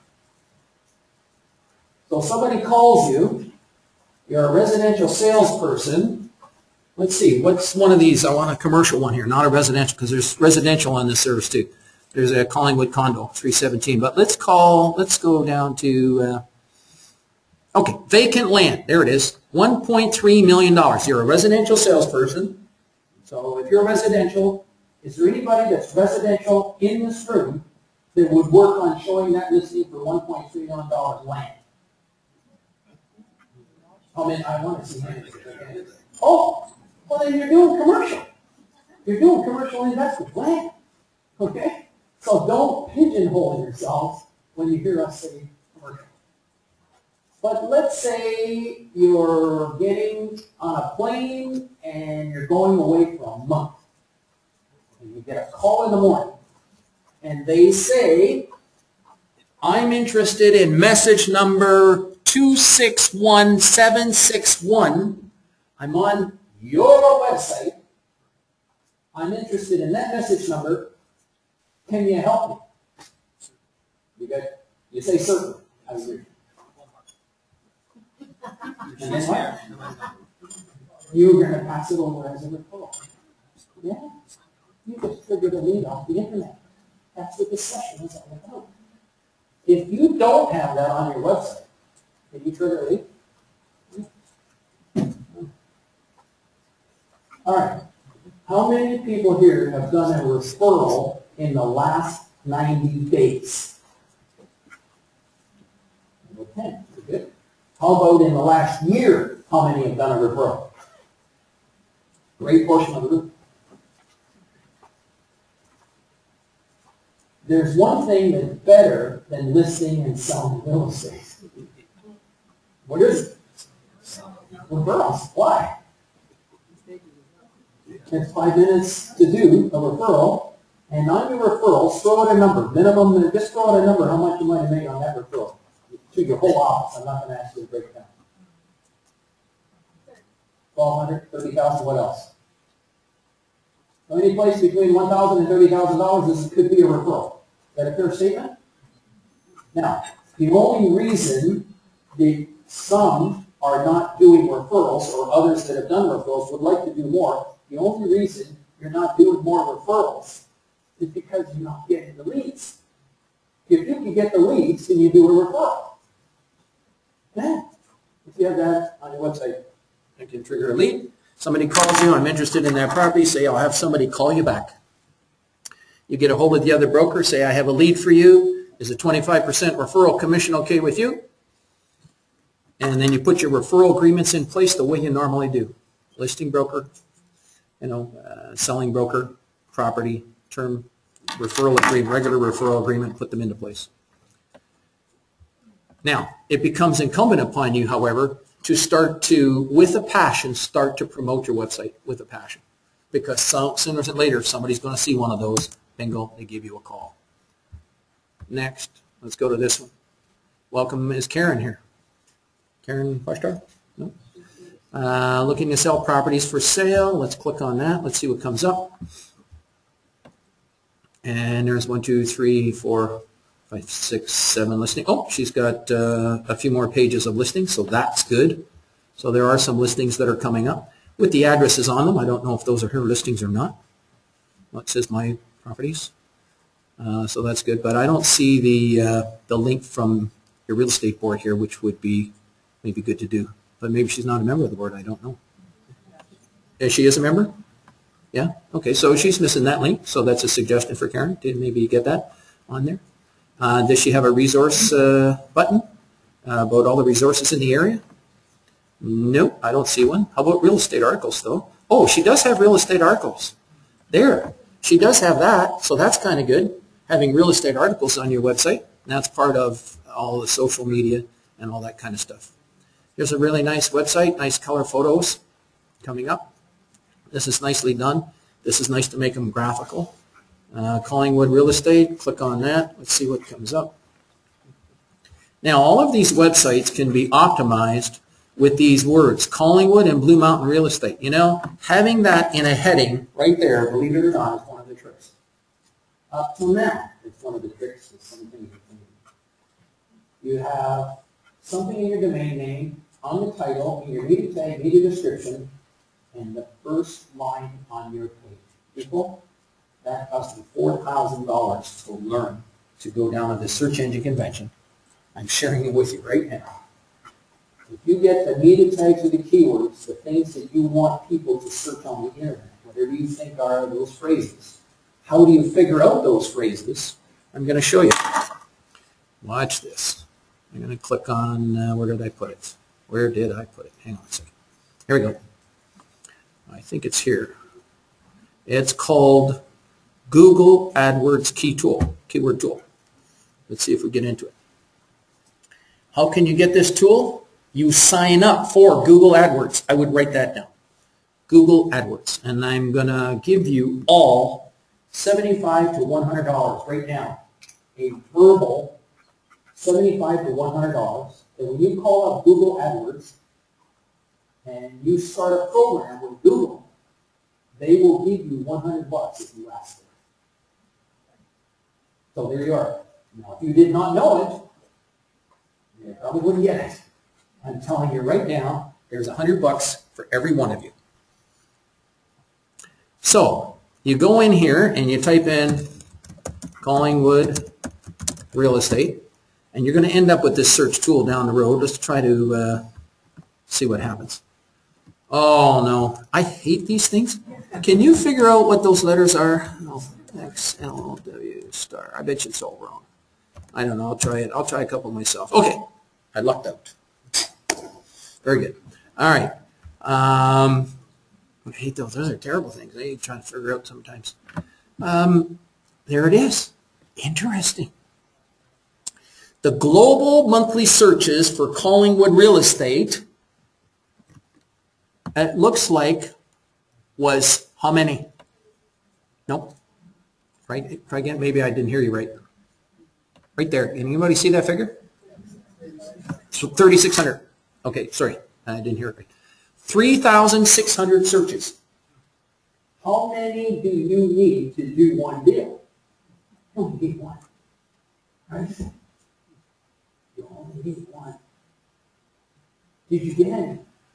Well, you don't know because maybe they went to your website, but maybe they saw the address in the business.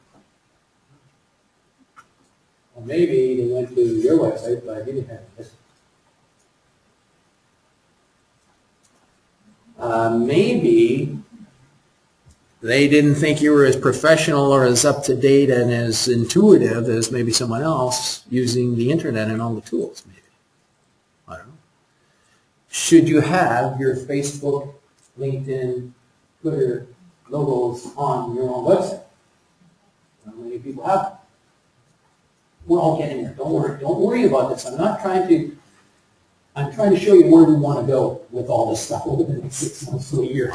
This is a gradual change. If you're building an office building, it takes 1 year to 2 years to kind of build it. Well, it takes time. It takes a little bit of energy, and we're already busy, overwhelmed with everything. The internet and computers, we're supposed to make things easier, less paper. We're all overwhelmed with information. We're suffering information overload. Why? Because we're getting in more people's databases, and everybody's coming at us. All right, so if you optimize the term real estate sales, if somebody goes to Google, I'm going to open up a window on Google right now and just type in Collingwood real estate. And does any, hang on 1 second. This is how to do it in what I call a natural, organic fashion. The links that come up on this page there, let's go down here, are coming up in a natural fashion. In other words, you didn't have to pay for those. Okay? They're free. They don't cost anything. If somebody clicks on one of those buttons, it doesn't cost anything. Now, to get here, you see where that says ads related to Collingwood real estate? You see that right there? It says, why these ads? You click on it. These ads are based on your current search term. Ads preference manager to learn more about specific advertisers. These are advertisers. People have paid to be there. Would you like to be at the top of the search engines within 48 hours? How many people would like to be at the top in 48 hours? You can do it. How can you do it? It's with pay-per-click with Google. You go down to the bottom of this page. That's why Google's getting so rich. You go down to the bottom of the page, and what does that say right there? Right there. Advertising programs. Everybody can see it on this side? Right there. You can get your website to the top. But you should have your website really set up properly first, make sure. So let's click on it, see what happens. Bingo, up comes Google. Getting started. There's the telephone number. And click on it. Try AdWords, AdWords Express, learn more about AdWords.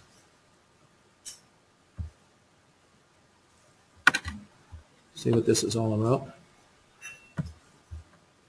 I don't know if he's going to play this or not. Okay. The point is, you can be doing online advertising and Google will help you. You can be up there within 48 hours with your website. Pay-per-click. How does pay-per-click work? Well, if you set a budget, let's say $100 a month, and if you're bidding $1 a click, How many clicks does it take to use up your budget? 100 clicks. If you're bidding 50 cents a click, how many clicks do you get for $100? Okay? 200 clicks. So if it's 50 cents a click. Now, for these websites to come up, all right, how much does it cost for them to be displayed on the screen if you're buying pay-per-click? Just for displaying on the screen. Costs $0. For those website addresses to come up like that, and to come up like that, costs $0. When do they have to pay?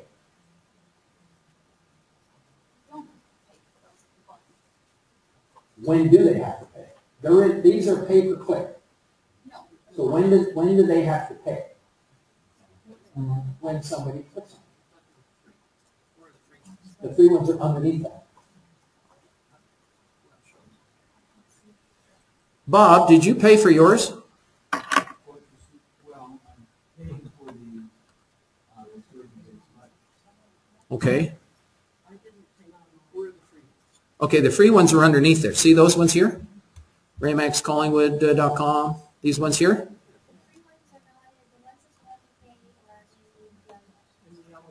Right up at the top, with sort of a light sort of background. These ones here. Okay? Now, they don't have to pay until somebody clicks on it. If I clicked on it right now, and they were bidding $1 a click, that's when the buck comes off their $100 budget. Got that? Now, if you set up a budget of, let's say you didn't set a budget, and you just told Google, I'll pay 50 cents a click. I have a question for you. If you paid Google 50 cents a click, and the person that clicked on that uses up your 50 cents, but then you got a call, and you ended up selling a property and making $10,000, was it worth it? Stay with me, I'm going to be leading you something. I know it's a simple question, but I'm leading you also. If you paid $1 a click and you did a deal, was it worth it to make $10,000? Stay with me, I'm going someplace with this. If it was $2 a click, would you pay $2 a click if you could do a deal? If you could do a deal and make $10,000? Would you pay $5 a click if you could do a deal? Who said that? I like it. How much? $100. Would you pay $100 for a click if you did a deal? Yeah. Open your mind. I'm trying to open up your mind. You can pay $9,999 if you could make $10,000 and make a buck. $10,000 bucks. You write your deal with Google that if the deal closes, they pay $100. That'd be great if you could do that. Coffee break anytime. We're ready for coffee break. Coffee break now? Coffee break now. Right into Facebook when you come back.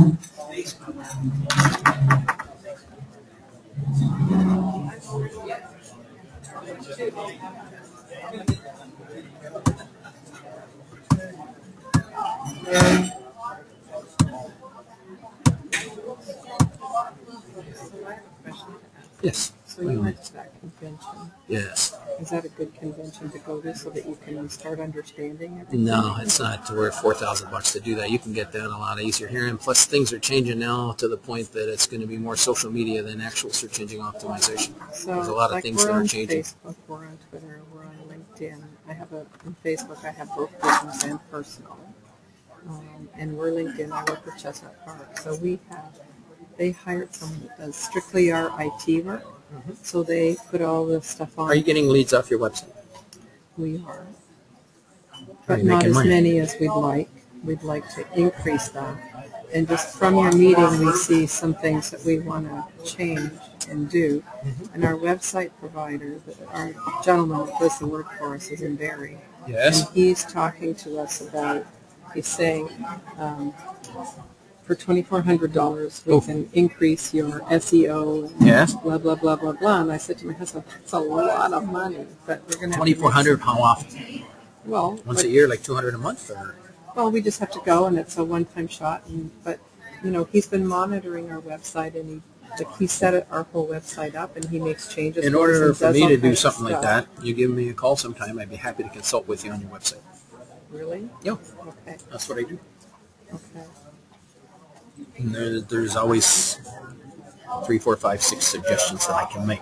Well, just from your like this afternoon course, I want to add Facebook, Twitter, and LinkedIn to our website, which Yes. is on there already. And then the other thing is to add the IDX to it. Yes. Because he told us, he said, well, you don't want people going to other people's listings. You just want them to look at yours. Now, mind you, we have like 78 listings on there, but still, we want them to be able to search other properties and call us as well if they're on our website. Well, I see. Well, we supply that link. That's an IDX link. Yeah. Something like that. But Yeah, he we can do advised all us that. not to do that. He advised Well, no, us the just one to the get one that people we to have, look he's at going to ours. actually like the one that I supply you from here. Yeah. That's 15,000 listings, all in a way that nobody can click on. They can't see the addresses. Oh, okay. Okay. So we would talk to you about You that. just make a 30-minute appointment sometime. Just be in front of your computer when you call and make an appointment at an appropriate time. That's all you have to do. Okay. And we can actually follow up on this. That's an excellent question. Okay. That's exactly what this seminar is designed to do, to trigger those kinds of thoughts and Yeah, questions. well, I mean, I've written all kinds of notes there. And we are pretty computer savvy, and people say to us, they say, oh my God, we can't believe that you have all this stuff on. Yes. We actually have a girl that works a day and a half a week with us that's a graphic designer, so she does all our flyers and our brochures, and we load them on, and we do all the professional photography, so we have PDFs, we have virtual tours. Oh, you're professional in every I mean, we respect. have all that stuff on our Yeah. website. Yeah. But there's things that we're missing, like the IDX and linking to Facebook and Twitter and all that stuff. And we have a billboard on Mountain Road, and we're changing it in about another month. And I said to Ron, we need to put the Facebook, LinkedIn, and Twitter logos. We don't want to make it too busy, but those are the 3 that Yes. we need to put on our billboard to There let they are people right know there. let them know we're computer savvy and stuff Yes. like that. So, but there is upgrading constantly. And, I'm sure we have a Google AdWords account because the girl that works with us. You're moving all in the right direction from right here. Yeah, we just want to. You're right at the point. It's tying a few more loose ends together, and it's then going to start triggering more. Yeah. Okay. Okay. All right. I look forward to hearing from you. Thanks. If you have a business card, leave it with I me. do. When you go to your LinkedIn, you might try his site. Right, Mandic? Yeah, it's just a good buddy of mine, but he does a really nice series of LinkedIn connections, Oh, yeah? stories, and articles, and other people's listings. So he's down way ahead of me on the curve. I see. We cycle together. He's a brand new realtor, and yet he's got this thing figured out. Let me see. Okay. I haven't yet switched my business LinkedIn over to my real estate LinkedIn because I'm new. Okay. So what's Greg, this? MANBECK. MAN. BECK. Okay. Great man. He's a cyclist. Did you mean? Greg, did I spell it wrong? Let's get it right. Man. MAN. Yeah. PECK. B. Oh, B. ECK. And there he Is is. that him? And he's a cyclist. That's why he called it a new spin on realty. But Hang on 1 second. Okay, so what am I going to say? We've done friends. Oh, this is a friend. sure, Okay. Now, And why let me. I'd like to enter, recommended by Todd. recommended by Todd. Yeah. Like that? Yeah. Recycling. But I don't know if he'll do that right away. But I think you can look at his profile regardless. Yeah. Yeah, I can. And when you do- I actually was just there. And when you do what I'm, You know something? I got to go to the washroom. oh yeah, sorry. And, Anyway, but, well, yeah. I'll follow you in. Sounds good. Yeah, come on. I'll follow. No, it's fine. Yeah, I was. I'll wait for you.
$4.99 for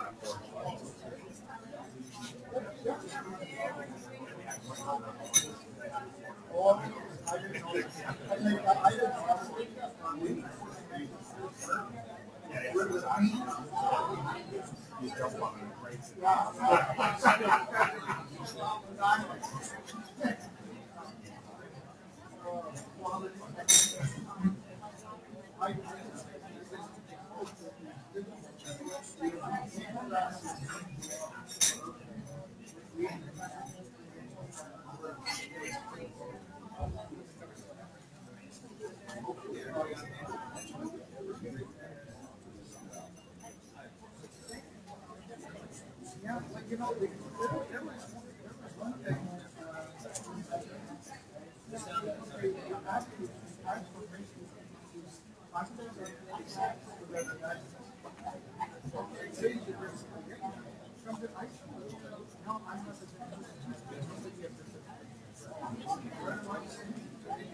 Start getting back into the room here.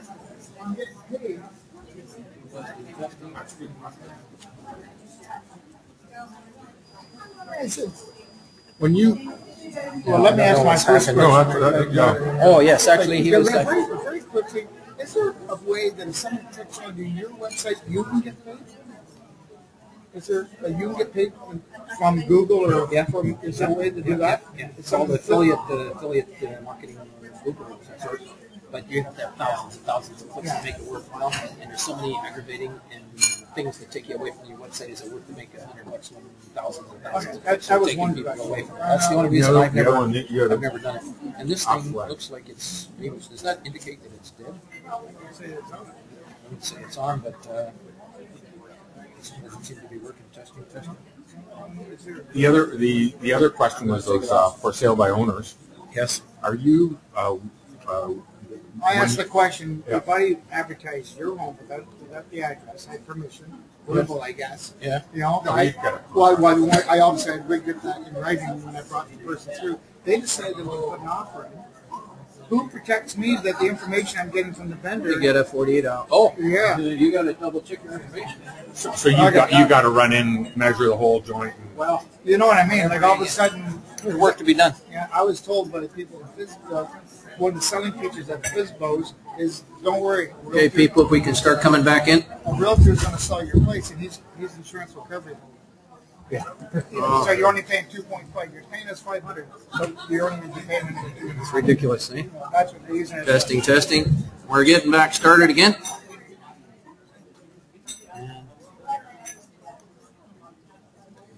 This doesn't seem to work anymore. I guess the batteries are dead. Okay.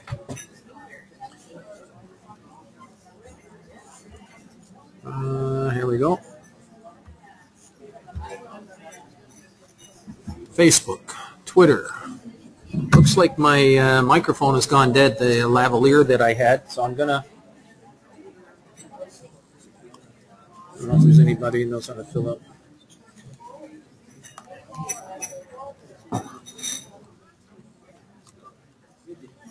Anyways, if anybody knows how to put batteries in this thing, it's a little bit shy. I could use them, but nevertheless, let's get started here. I'm gonna have to speak into the microphone the best I can. Let me just fold this. I think maybe I'll do it this way. That's much better. Okay, here we go. Why social media? Here's the question. Hang on 1 second. Let's just bring this up. Here we go. There's another website company.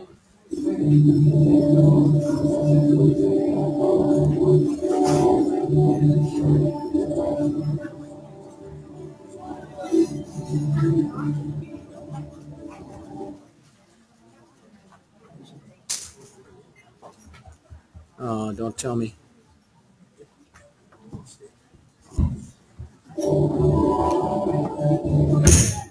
We're going to talk about why real estate agents need.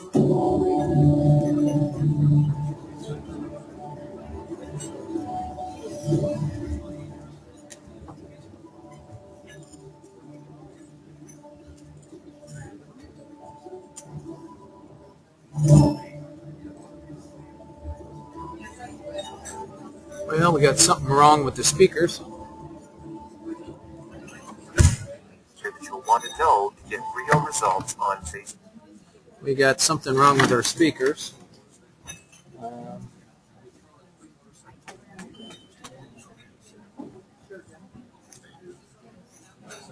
Okay. This again.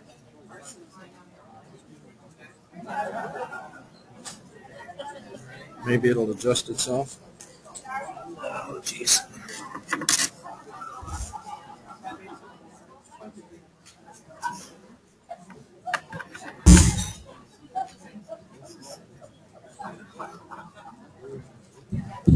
Testing. Testing, testing. Try it again. All right. Something's wrong with the speakers. The nice thing about it is you can listen to it on your own time on that special resource site. But it's a nice presentation all about why you need to be on Facebook. But I got a lot of other things coming why you need to be on Facebook coming up here, getting started. But for some reason, the sound's not working through these speakers, and I don't know why. So let's just move on in any event. Just a little bit in Twitter. You can actually search in Twitter. You can search Collingwood and see what everybody is twitting in Collingwood.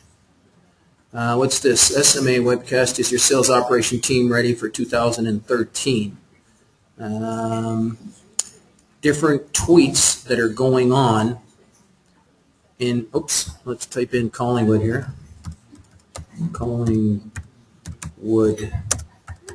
There is a way to follow your name on the internet as well to see if anybody's talking about you. Brendan Thompson, Chestnut Park. You're pretty sharp. Very excellent. Pretty sharp. Let's just listen to this. This is how fast, quick, and easy this stuff works. And this is great. Thank you so much for putting stuff like that on here. Chestnut Park. Isn't that great? That was done through the power of Twitter. Just tweeting something on the internet, and bingo, people are reading it. And you've got for buyers, for sellers, and then you've got, you know, different properties here. And you'll see how he's got all the social media buttons down here. And I'm going to click on like. I'm going to like that. Very good. There you go. Excellent. And you can search price ranges of properties here. You can click on view. So everybody's got their way of sort of displaying properties on the internet. Nicely done. Kudos. Okay, very good. This one here, Mark Shibanibi. Is Mark here? Okay, let's click on this and see what comes up here. Collingwood Blue Mountain Remax. Excellent. Nicely done. So does it make a difference if you spell it correctly? It does help. It certainly does help. And let's do a like here for you. Oh, Collingwood Blue Mountain. Nice. What's that? Nice website. Nice website. I'll just say that. There we go. Let me see. I can't seem. Okay, for some reason I'm off the page. I can't seem to see it all. See to this. Oh, it's on the blog. Nice blog. I should have said so. I should have said, you're right, sorry. But I can't seem to click on it to, okay, you know, to, I can't even move over. Oh, there it goes. Okay. Post to Facebook. Bingo. There we go. So it's good to like things and get circulated to people that you know. And having a blog is really, really good. And this can establish yourself as an expert in the area. And people like to listen to what's on your blog. People can supply to receive information that you post on your blog. So that's Twitter. We suggest that if you have a chance that even subscribe to the ICI World Twitter, because we send out things of relevance to all real estate salespeople. Let's go back down here. And YouTube. Searching Collingwood for YouTube. On YouTube, let's see what comes up. Let's do typing it in here. I'm going to put this down.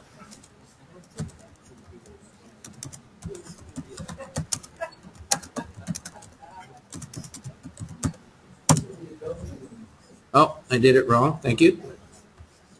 That's a good thing about the internet. You can fix it. Okay, let's try that.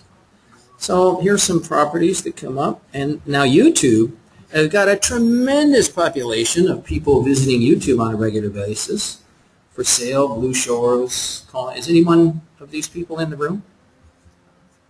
Any one of these people that you see yourself on the screen? Anybody? Let me just go down further. Not here? Let's just click on this one. So this is a YouTube movie. It's actually quite easy to do. But when you... Sorry, people. It's, the speakers are not working. Nope, just in time. The speakers are just not working properly. And we can't sort of broadcast it, unfortunately. Otherwise, you could actually hear her nice and clear.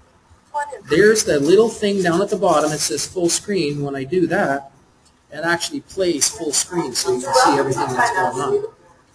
How much does it cost to do this video? Free.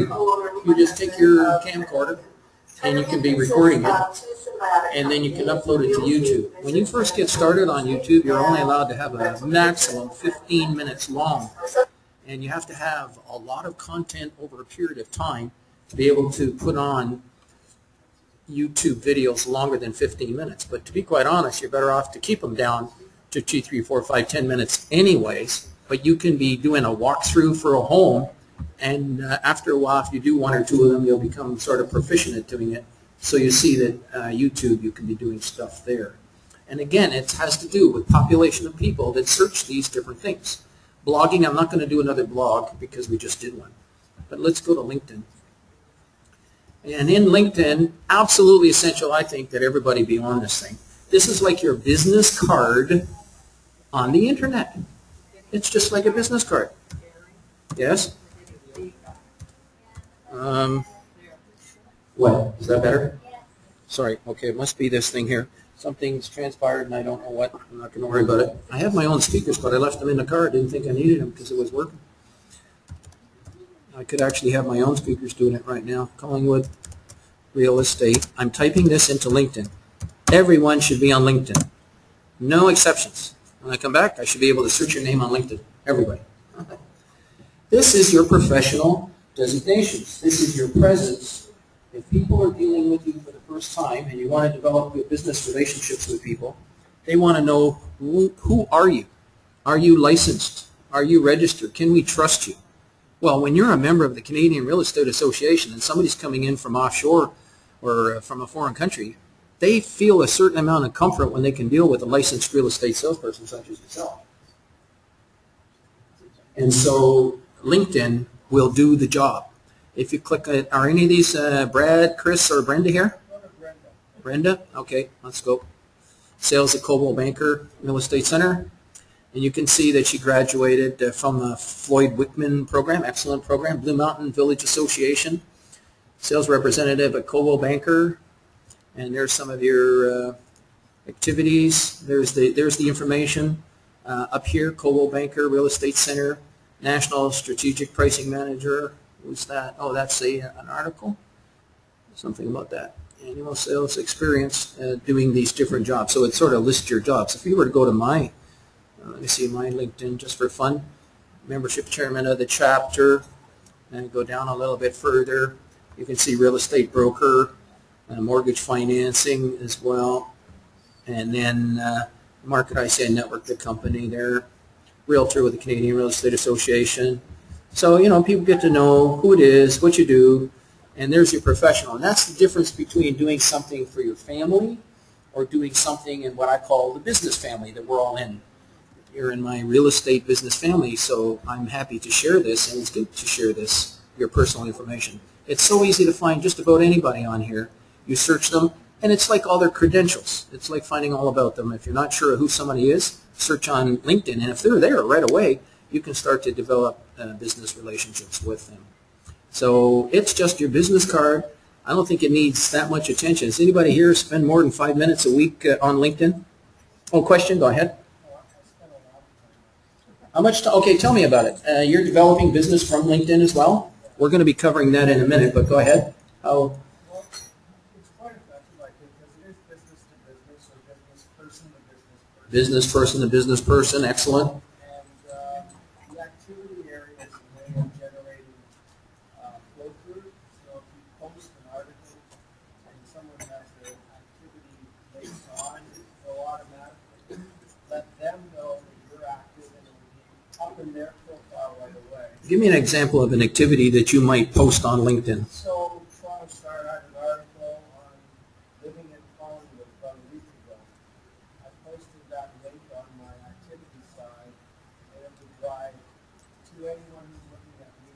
Okay, listen to this. This is a good idea. There was an article in the Toronto Star on Collingwood lifestyle. He reposted that link directly into LinkedIn. Other people would see that, and then did it trigger any questions or anything back to you? It'll click in, and occasionally I'll get an inquiry directly back. And occasionally it gets an inquiry directly back. But over a period of time, people will see all those posts and see that you're sort of an expert in your area. And that's what you want to do. You want to build up your brand awareness for dealing with you, and you're doing it through LinkedIn. Excellent story. Perfect example of that. So we've covered some of those right away. What to be careful of, I'll just do it briefly here because I want to do more about LinkedIn and Facebook here. But I also want everyone to be careful that there could be some problems out here on the internet. And you do both at the same time. You do what he's doing, but then you be careful of social networking and what kind of could be going on. So the biggest trend, social networking, some of these location-aware services. Do you do the location-aware services? Okay, so he's not doing that. So there's a check mark someplace where you do not do the location-aware services so people know exactly where you are at any one time. So on your cell phone, the same thing as with the GPS on your cell phone. You know, it could give an accurate assessment of what your location is, and you don't want to maybe be doing that. Twitter's also done that. Now, some restaurants want you to do that so that, you know, when you click on a button, it finds all the restaurants in your area and they come right up. So you want to watch these location kind of things that are going on. Let's just close that and move on. Okay. Why Facebook is a no-brainer for real estate professionals. And here's one of the reasons why coming up.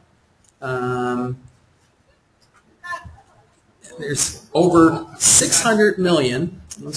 I can't get both in at the same time, but there he is. Ross here, the boldest man in real estate social media. He's making a brand. That's his brand. That's a form of a brand to kind of get people to know who he is and stand out.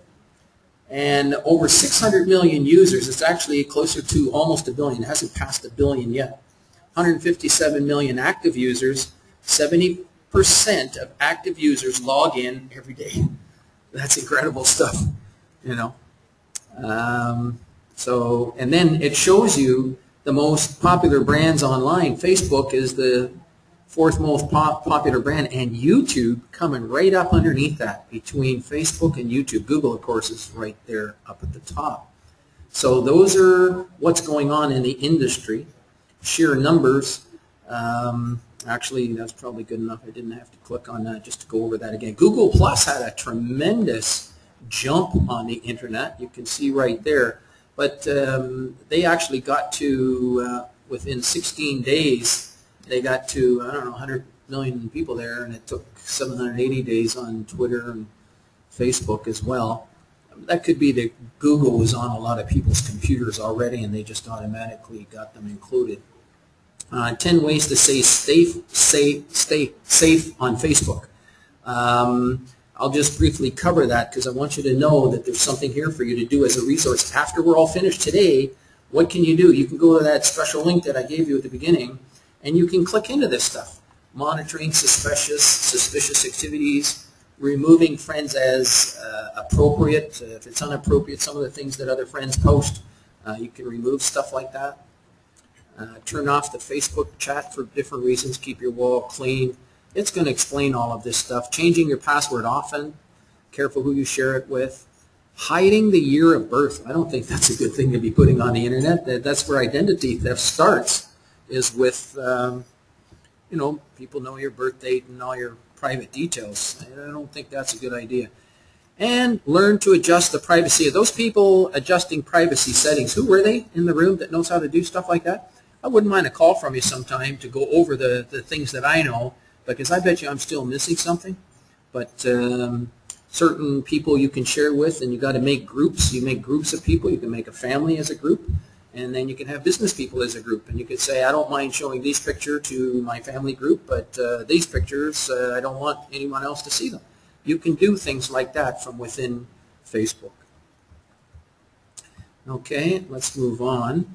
Social media. Now here's the resource that I'm going to show this to you, and you're going to see all kinds of things come up here, and I'm going to click on this, and we've got 20 minutes left. That was the thing that I wanted to show, and where it doesn't play, so we're not going to play it. Okay, so I'm going to leave that. But there's all kinds of links here for you that's available for you to learn more about Facebook, how to use it.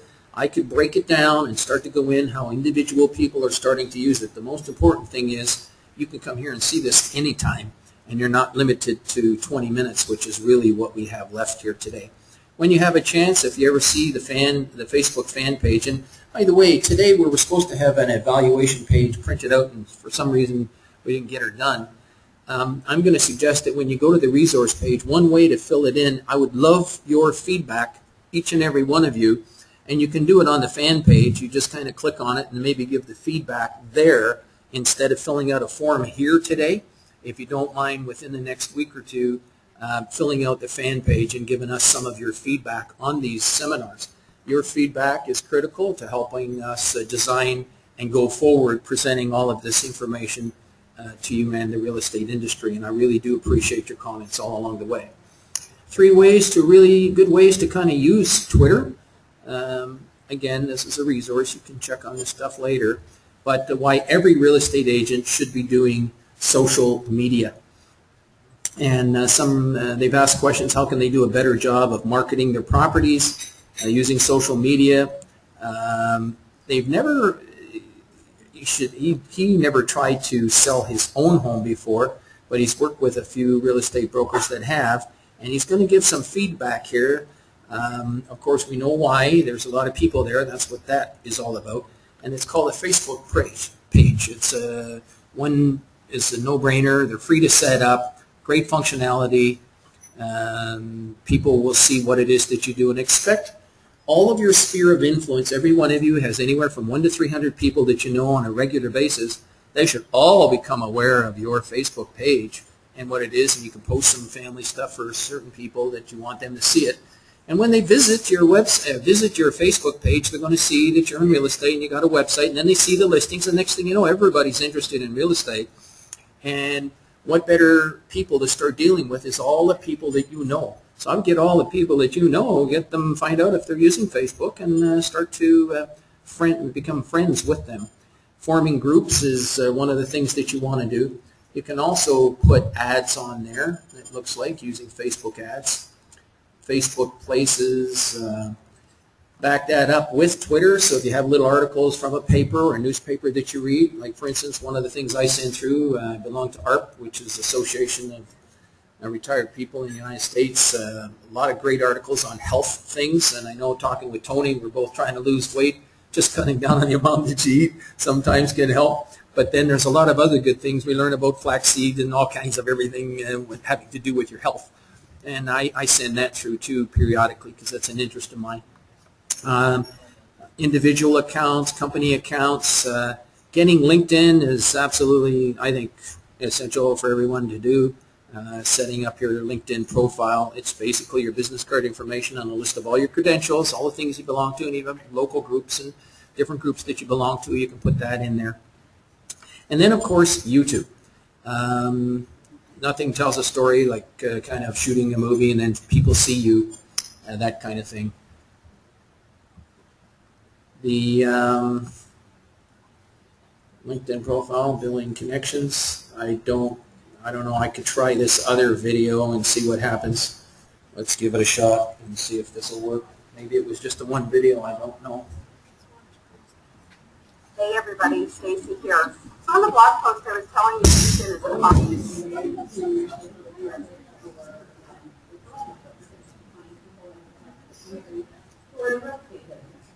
one of the ways that I use this is through the analytical search function. Now I explained at the beginning or in the post there that we want to be obviously on LinkedIn and join some groups. If I click here and I drop down, these two are probably the ones that I would recommend if you're not going to do anything else going on. They're big, they're full of realtors, they're good groups, there's not a lot of spam in them. Some groups have a whole bunch of spam. So anyway, if you want to see what I'm The internet's just catching up. It'll keep going. Once you've gotten some groups, you can connect with people who don't know their email address. That's the only way that LinkedIn lets you do that unless they're a colleague of some kind, and this has been in the past. If you were to put something here in the people field, you really have to know their name or something about them. So in advance, you can really target in here. So first I do want to know who's a realtor. I'm not putting it over here in the title field because it might say agent, it might say broker, it might say buyer agent, you just never know. So we're looking for someone with the word realtor anywhere in their profile. Now right here is where we're going to do the type of targeting, the location. I can do anywhere, but I'm targeting, so I'm going to go in or near a specific area.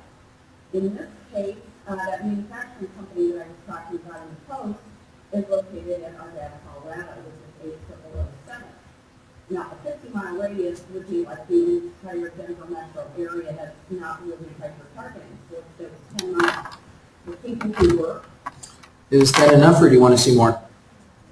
Is that okay? You got the idea. This is available in that resource link, and you can listen to it, and then you can go into and put it in Canada and in Ontario and put in Collingwood. Okay? All right, let's move out of there. Building connections, ask questions, provide answers. It's like your business card on the internet. Walkthroughs of properties with YouTube. Great for learning. The seminar is all about him. This seminar today is actually all about empowering you to even help learn yourself by searching things. You can search YouTube. You can search whatever it is that you're trying to search in your brain. I use this one example of health that my sister had a disease called Meniere's disease in her ear, and the doctor had no solution for it. And in fact, he says you're eventually going deaf, and that's it. But she was also getting dizzy spells, worried about driving. And I searched it on the internet, and I found a doctor who had studied it all his life in Berkeley, California. And he says it's true. She is going to get deaf. There's not much you can do about it, but you can alleviate some of the symptoms. And the symptoms can be aggravated by chocolate and coffee. She was drinking 2 coffees a day, 3 coffees a day, and eating a chocolate bar a day. It was triggering the symptoms. When she stopped that immediately, I told her, not the doctor, just from searching something on the internet, she was able to drive her car. She's still getting hard of hearing, but she doesn't get her dizzy spells anymore. That was from searching things on the internet. Does that mean that it's correct and accurate? No. You want to drive it by your doctor, which we did. We told him about it, and he concurred and agreed. So always drive that. Social media problems, we know that if you give too much information, people can take advantage of that, so you've got to be very, very careful. Employers, you got to be careful. You have a tipsy night and you're a little bit off the wall. You know, employers can kind of see that, and sometimes it might not be good for you. Bad privacy settings for business. It's all about there. It's all about lead generation. Social media, in summary here, is an online presence that's very important for our real estate business. Making yourself as a credible source for networking. It's one way that leads people to find you. Through your interests, it helps interest. Try to have some fun with it. Build your brand by attracting fans and followers. It enhances property listings, interacting with customers that may have questions, increasing potential to reach more people. And it helps trigger leads, the knowledge that you have. The websites trigger leads through listings. It becomes absolutely inevitable that someone will call you someday, because a lot of the social media is about having them go to your website and see what it is that you do. So you want to have a good presence with residential condos and residential homes, exclusive and private. And that's one thing about that Point2 agent network, that it has a lot of exclusive listings. So does maybe Gabriel Jeans, Web Tech Designs, and people that have that site. Do they have exclusive listings on there too? I'm not sure. Especially in a way that you kind of get the calls. There's ways to actually hide addresses on some of these things. So you have a combination of both. You can have the MLS, plus you can have the exclusive, and you can have it all working. But yeah, you should really embrace the concept that you want to promote your website almost on a daily basis, and it starts with how you hand out your business cards. When you hand out your business card, you don't just hand it out and say, I'm in real estate, please feel free to visit my website. You tell them, you've got thousands of homes with colored photos and slideshow displays on my website. I've got exclusives that are not on MLS, because a lot of you have MLS, but a lot of us don't have exclusive as well. It's like building your office building on the internet, and it's all about lead generation. We've covered this about taking some of the CCIM courses. Now, at this point, I normally ask, in consideration of us providing a special session for you, would you mind taking 1 minute filling out the survey? But the survey is not available on your table, so I'm going to ask you, if you happen to visit that resource site, if you don't mind sending in a little 1 or 2 sentence or something, maybe if you do a fan on the fan page, or even sending us an email. Would love to hear about your feedback on this particular seminar today. I'm going to take maybe just a few more questions. I think we've got 10 minutes left. Wishing you have a safe drive home and have a great week.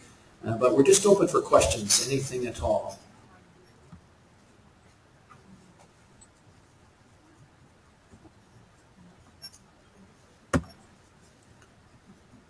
I do have an SEO, how to promote your website, that I never covered in the essence of time. Do you want me to go how to promote your website, some of the items to think about? Okay, see if I can get to this. Second.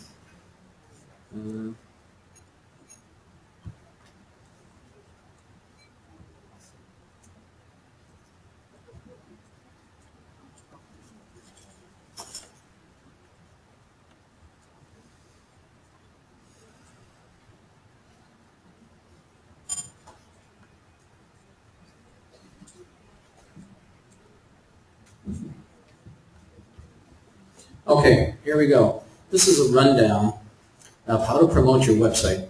Starts with a domain name rich keyword for a domain name, trying to get the words, whatever you think people might be searching. If they're searching a neighborhood, like I know in Toronto, for instance, we have a person in High Park. High Park could be a domain name. You can have more than one domain name pointed to your website. So High Park Real Estate was actually one of his domain names, in addition to the regular domain name. So having that in a domain name really kind of helps. How you hand out your business card, very important. Letting people know what you've got on your website.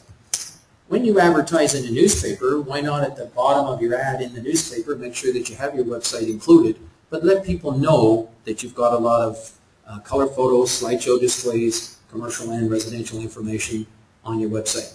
The meta tags, if you don't know what that is, it's a simple case of asking the people who design your website to make sure that you've got the meta tags and description on your website for the keywords that you think people will search, so that you can come up in a natural fashion.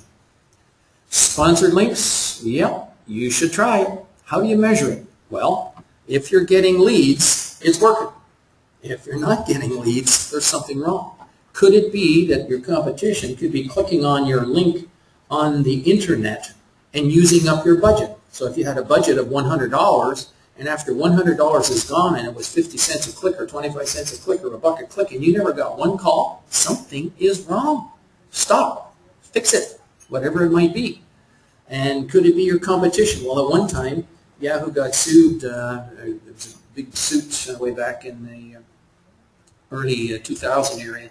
And what happened was a lot of people were, it was called pay-per-click fraud, where people were clicking on links maybe 100 times, using up your $100 budget if it was $1 a click and you never got any calls. Well, Google's instituted something now where it records your IP address so that it can't duplicate that. So if somebody clicks once and 10 times, it'll only count once. At least that's the thought.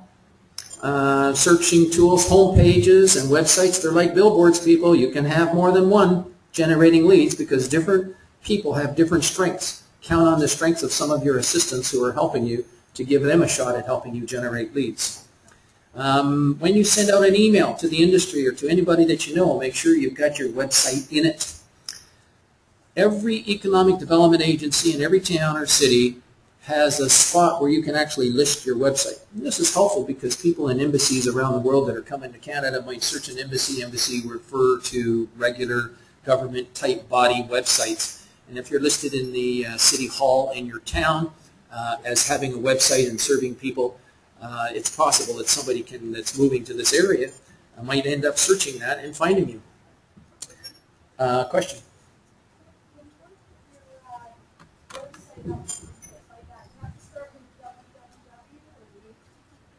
Where?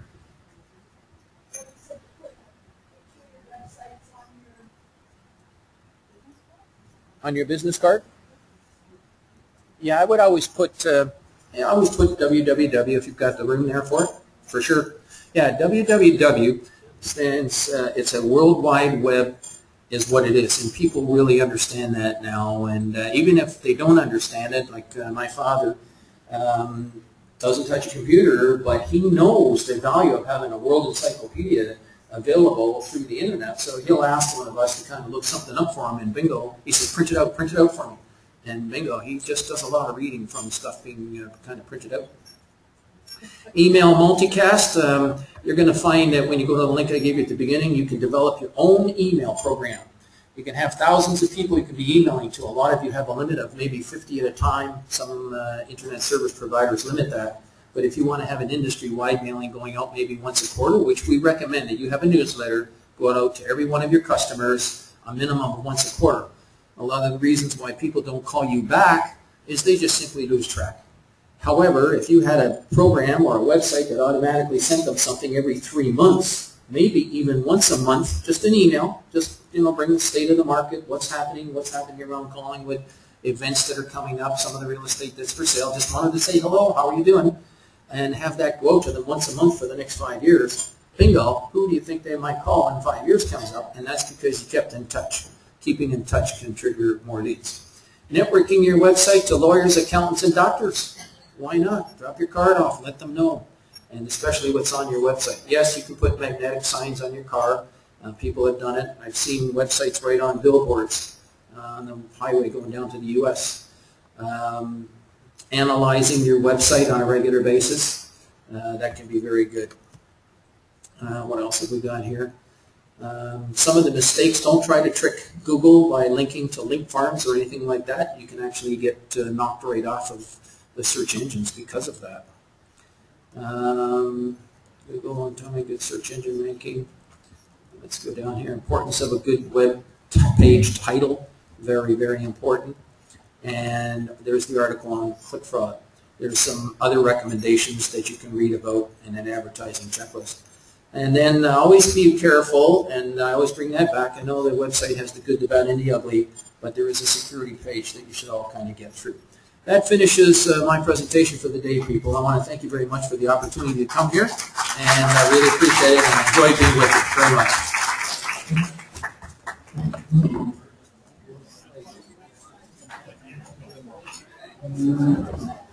I do have the odd brochure if anybody wants up at the front. I can give that to you as well.